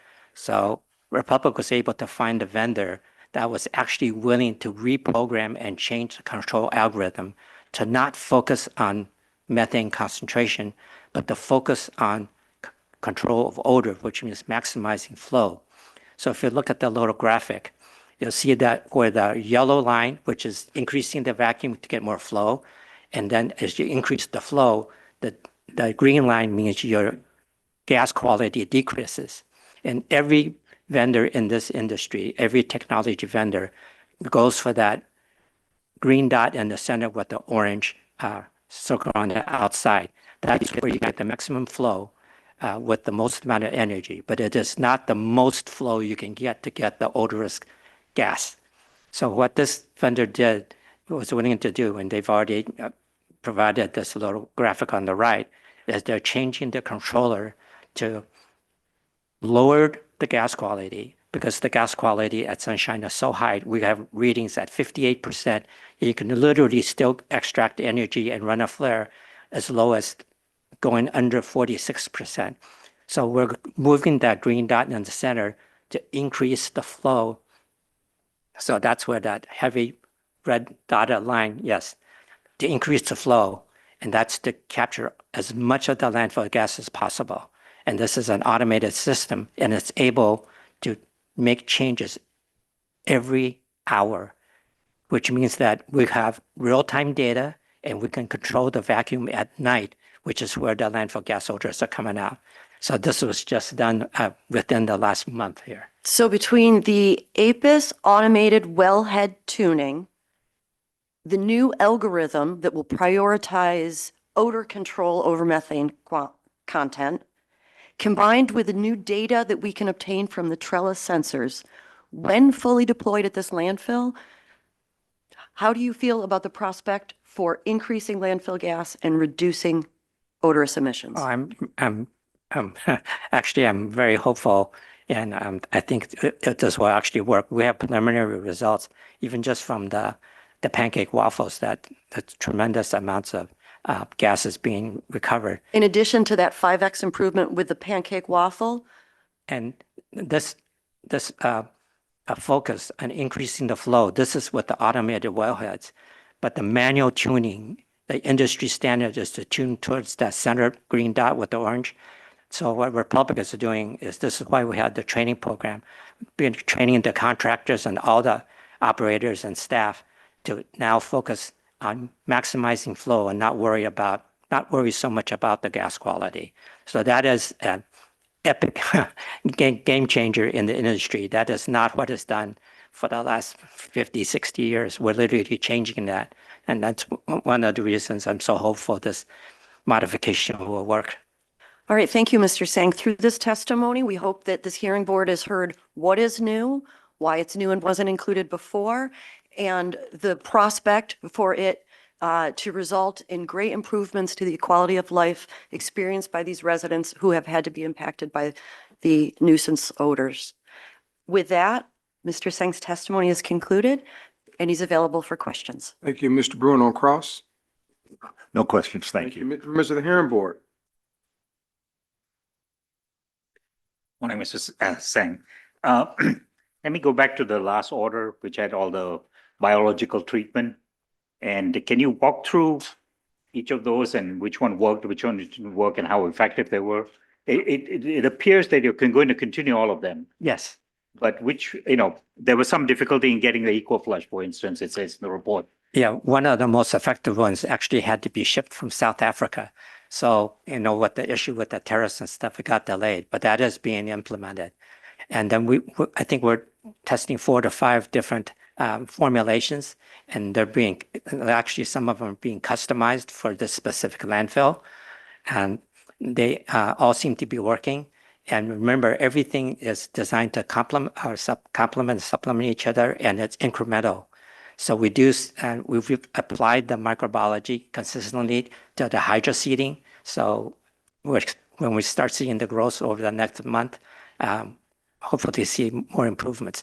But the TrellisSense data does show that that amount of methane coming out has really been significantly lowered.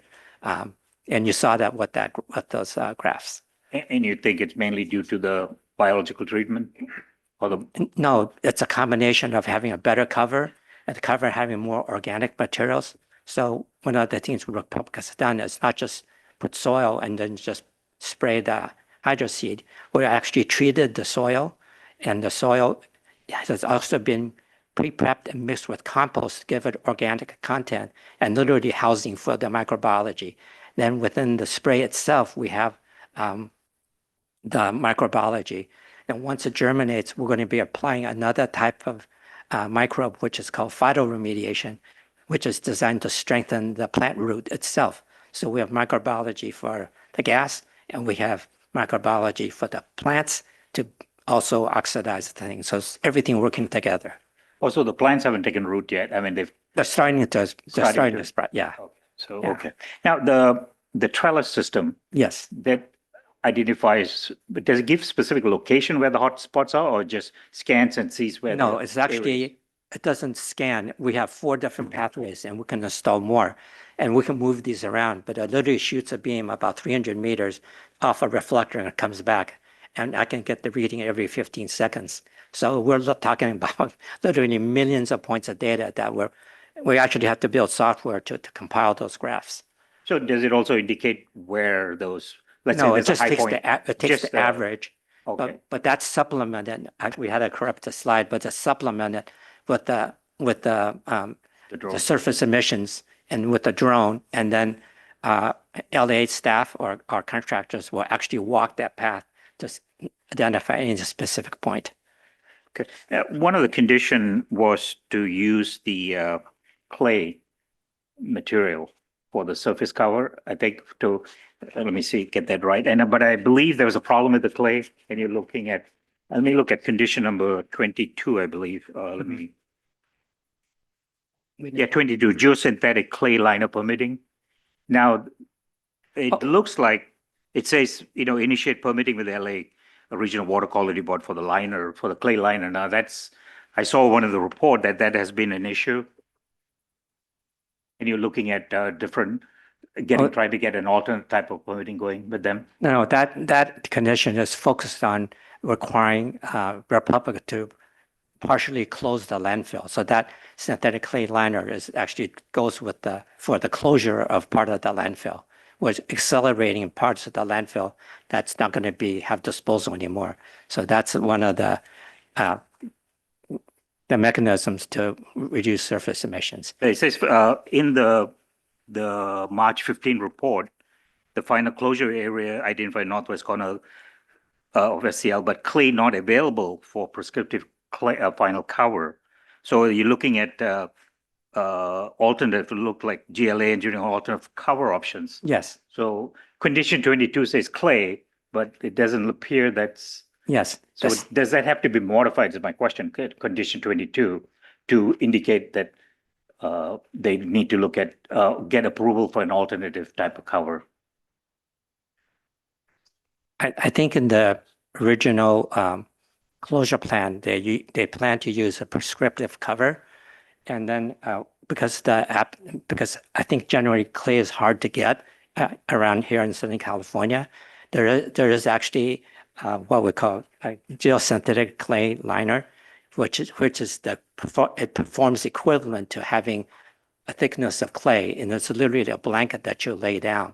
It's very, very effective, and in some cases, it's actually more effective than literally a foot of clay. So my question again comes down to, should that condition be modified to reflect the challenges they're having? That one I don't know. I don't deal with that. All right, no, but we can ask the operator. Yeah.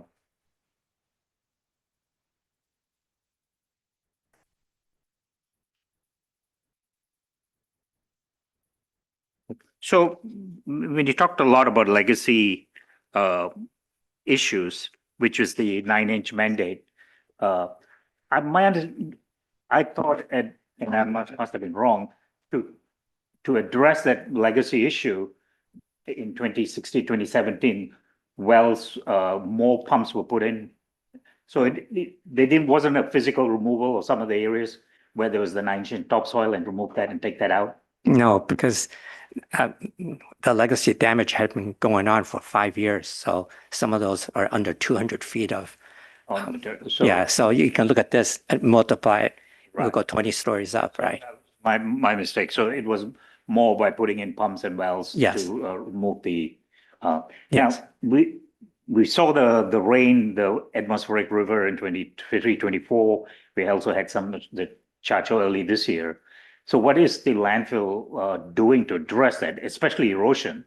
Because if we're going to continue unfortunately, with the climate change and conditions, more of this type of atmospheric river, what is proactive action the landfill is going to take to prevent erosion at the landfill to stop exposing these areas and preventing odors? One of the things the local enforcement agency has done is every year, Republic has to provide a wet weather plan. So we've upgraded the wet weather plan every single year. And now we're literally expecting heavy rains every single year as a standard. So one of the conditions in the modified abatement order is literally to have the team that goes around every single day to look at the not just the leachate seeps, but the integrity of the landfill cover itself. So that's one of the things that we felt was missing is you need a faster identification of potential rain damage, but also a faster response to get it repaired. So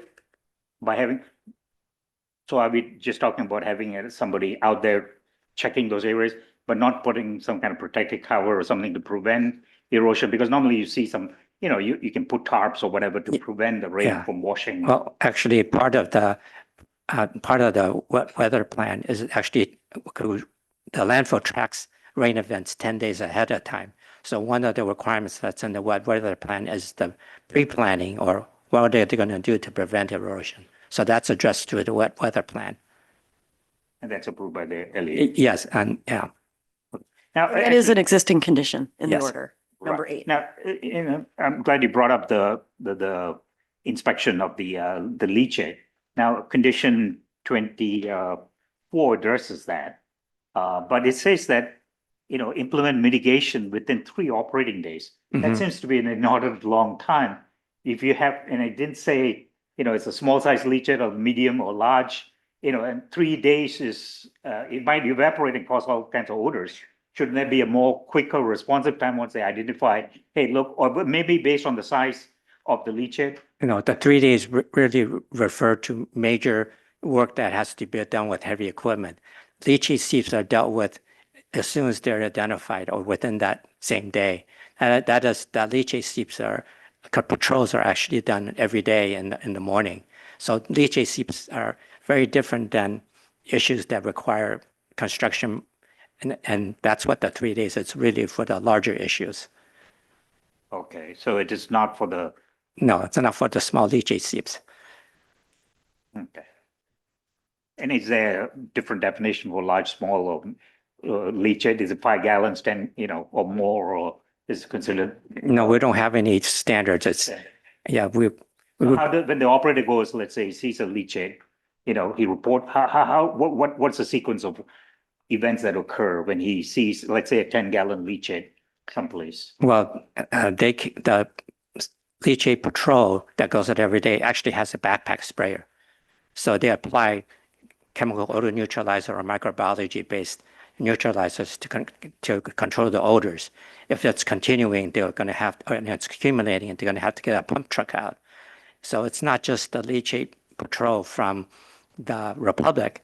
Our LEA is doing, well, they're every hour that the landfill is open. So we separately also look for leachate seeps, and it's report if they miss something or a leachate starts in the middle of the day after the Republic's patrol has been finished, it's reported in and they have to deal with it pretty much as quick as possible.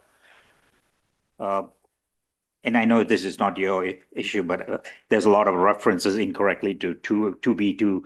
It should all be 20, right? And there was one that, and I was trying to figure out where, if you look at F, condition 20F, it says the well plan required by condition 5 below. So I'm wondering what the correct reference should be, but there's no 5 below. The pin well, maybe it's 23. 23. The Pinwell proposal Yeah, plan is part of not the first well integrity report because they will not have made enough progress, but the supplemental well integrity report that's due 6 months after the first one is what is intended there. okay, so it's not condition 5 below. If you look at 20F, I just want to clarify, Mr. Mulligan, what happened was there were 6 new conditions and I failed to renumber comprehensively. so that'll be corrected before you send it. 1 becomes 19, 2 becomes 20, 3 becomes 20. And 5 becomes, we don't know what, 23. 23 or something. The district will submit a corrected form after Mr. Bruin has an opportunity to review it. Perfect. Okay, all right.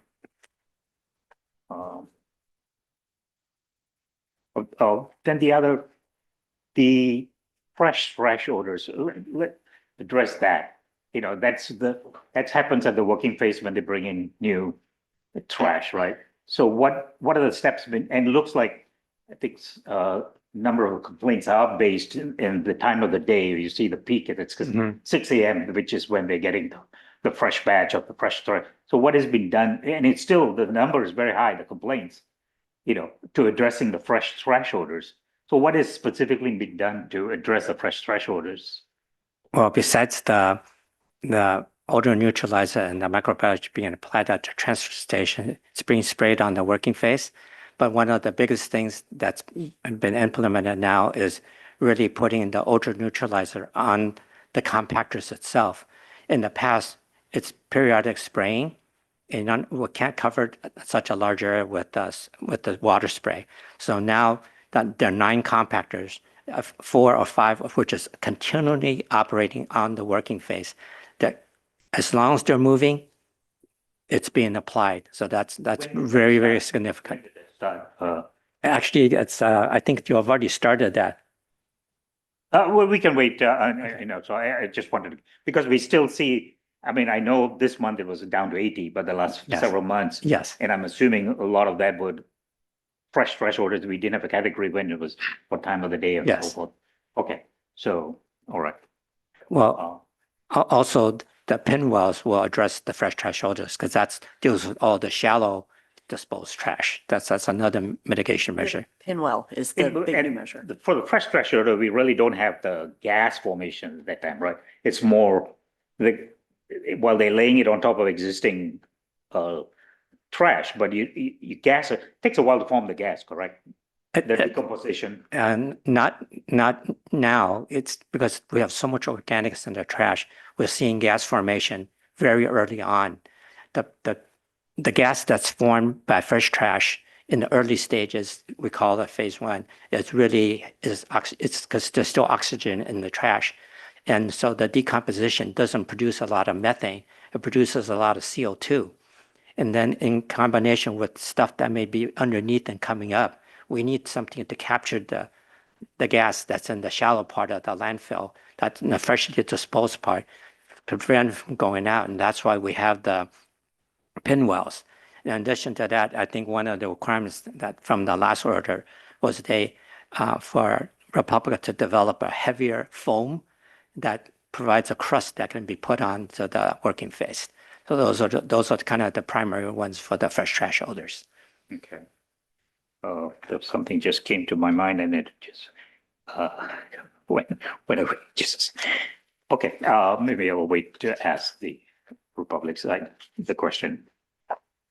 I'm done. Thank you, Mr. Chair. Any additional questions from members of the hearing board? Mr. Pittman?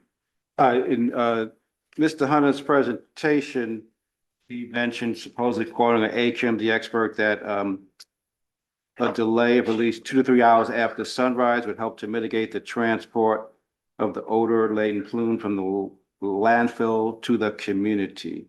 Do you agree with that statement? On a theoretical basis, yes. But a lot of the complaints in the morning is trash. But remember what I said before, we have such a problem with the landfill gas.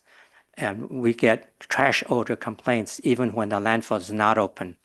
So we actually don't know how many of the trash odor complaints in the early morning is actually caused by the landfill gas pressure pushing through the new disposal and carrying it into the community. So that's always an issue, that it's never 100% landfill gas, never 100% fresh trash.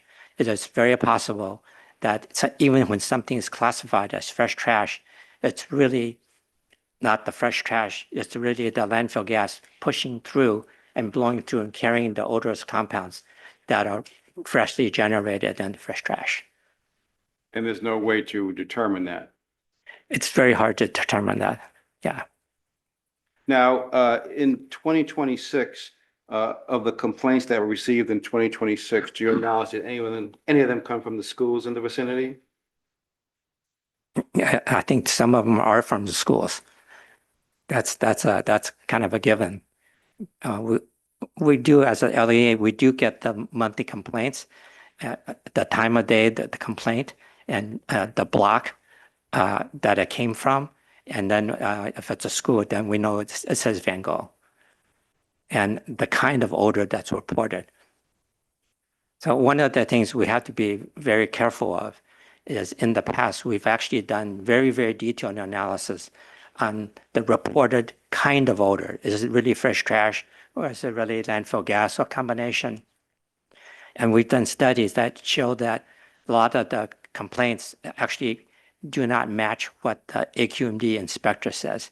And in some cases, we found over a 50% error, or difference between what the AQMD inspector claims it to be, because he's been trained, than what the Mr. Sang, I just want to correct what it's reported to the inspector as. Yes. I'm sorry to interrupt you. That's okay. What's reported versus what the inspector actually says it is. Okay. All right, thank you. No further questions. Any additional questions from members of the hearing board? Hearing none. We're gonna move on to Mr. Bruin. Your case, Can I, go right ahead. Thank you, Mr. Chair, members of the board. So I have Michael Stewart. And I think at least one member had some questions for Mr. Stewart. So I'll ask Mr. Stewart just a couple of introductory questions and then turn them over to any questions from the board. So Mr. Stewart, would you state and spell your full name for the clerk? Yes, my name is Michael Stewart, Michaelstewart. And what is your position? I'm the general manager for Sunshine Canyon Landfill. And you've taken the oath? I have. I'll turn them over to questions from the hearing board. Mr. Balakapalan. yes, Mr. Seward, you heard my question about the clay liner permitting. What has been done to address that? And should condition number 22 be modified because from what I see, you're no longer going with that option. So the landfill is currently permitted with a standard cap, which includes a clay liner that I think is it may be 4 feet or 5 feet in depth. So that's how it's currently permitted. Because of the lack of clay resources in the region, what we're attempting to do with the water board is to get that natural clay replaced with the synthetic clay liner, the GCL, so we can cap the areas that we intend to cap more effectively, more quickly. So can you look at condition 22, please? The proposed condition 22.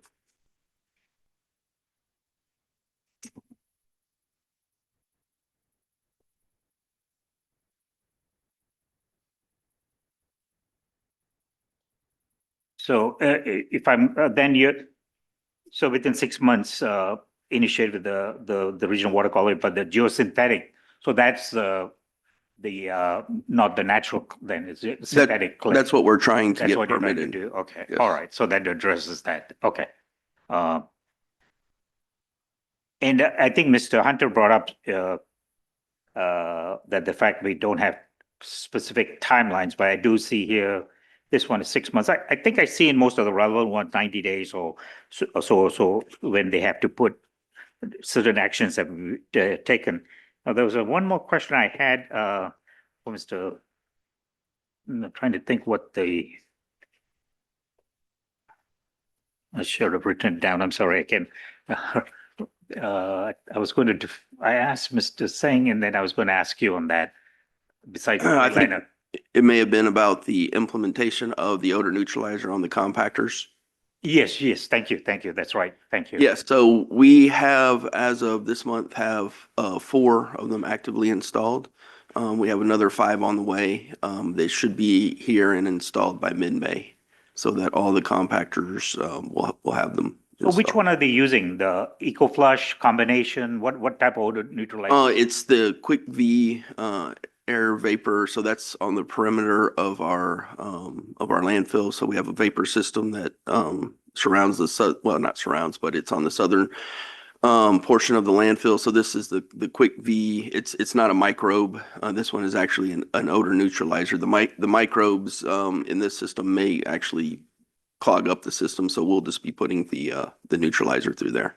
So where are you using the EcoFlush, which comes from South Africa? It goes on at the transfer stations that we own and operate first, and then in the mornings while the trash is being dumped, we are spraying a combination of the foam of the neutralizer and of the microbes in the morning, and then we come back for a second application later on in the afternoon, roughly right before the day's daily cover goes down. So twice a day. So that's on the working phase area. That's correct. EcoFlush. And so you got the BioCleanse also? Yes, we do. Right now, we're currently working through the EcoFlush. I think I can't remember the different names of them. I think the initial one that we worked on was the BioCleanse, and now we're on the BioFlush, but it may be vice versa. And if this shipment problem from, I think they flew, from what I read, there was a problem with the shipment that they air freighted it, but then the ship was able to get through and come in. They are, and so part of what we're doing it now is evaluating if there's a benefit in having a supply chain that's so far away, or if we can look for a more localized microbiology producer, which we're in the process of evaluating that. And what it didn't have the order is, when is the next status report? Or is there a follow-up to this? So we can know the, number of complaints, the effectiveness and all this proposed conditions. There currently is no request for a next status hearing. If this board desires to order one, we're certainly amenable to that. The order presents a reporting every 6 months. And as demonstrated by this hearing, which was advanced at the request of elected officials and the community members, if the trend doesn't go in the direction we want it to, we would fully expect to be back in front of you. If you prefer a date certain, that's possible. But again, the reporting requirements demonstrating progress are what is envisioned in this order. And there is every opportunity to come back in front of this hearing board if it doesn't go in the direction we want it to. So it's up to the district to initiate it. Yes, and again, the district, at the request of people who were unhappy with conditions getting worse, we advanced this hearing. Okay. All right, I don't know if there's a preference for date certain or not, but No, I believe we're comfortable with the latter. okay, I've got no further questions. Thank you. Mr. Are there Hunter. any additional questions from members of the hearing board? Okay, move to close. Thank you so much. Of paramount concern is to acknowledge the very real experience of the community members who continue to be impacted by odors emanating from this facility. We would just ask for some patience. We're seeing the data show a trend in the right direction. We're seeing the intense activity starting to improve conditions. I acknowledge I don't think the community feels that way yet, but that's what the data is beginning to show us. And we would request that this hearing board issue the modification to the stipulated order for abatement as demonstrated in Exhibit 6, subject to some corrected internal references, having established good cause today. Thank you. Mr. Bruin. Mr. Chair, members of the hearing board, I want to thank you very much for your attention to this matter today. As stated before, we stipulate to the proposed conditions. We've been working cooperatively with the local enforcement agency on them.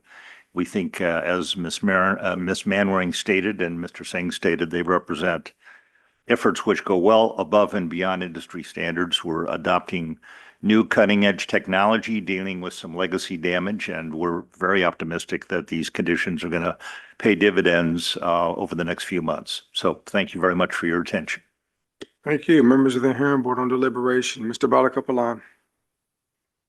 Well, I think the last hearing, we heard the same assurance that those control measures at that time adopted will work, and, but it looks like it's a longer process than we envisioned. So it takes a while for the biological treatment and so forth to work.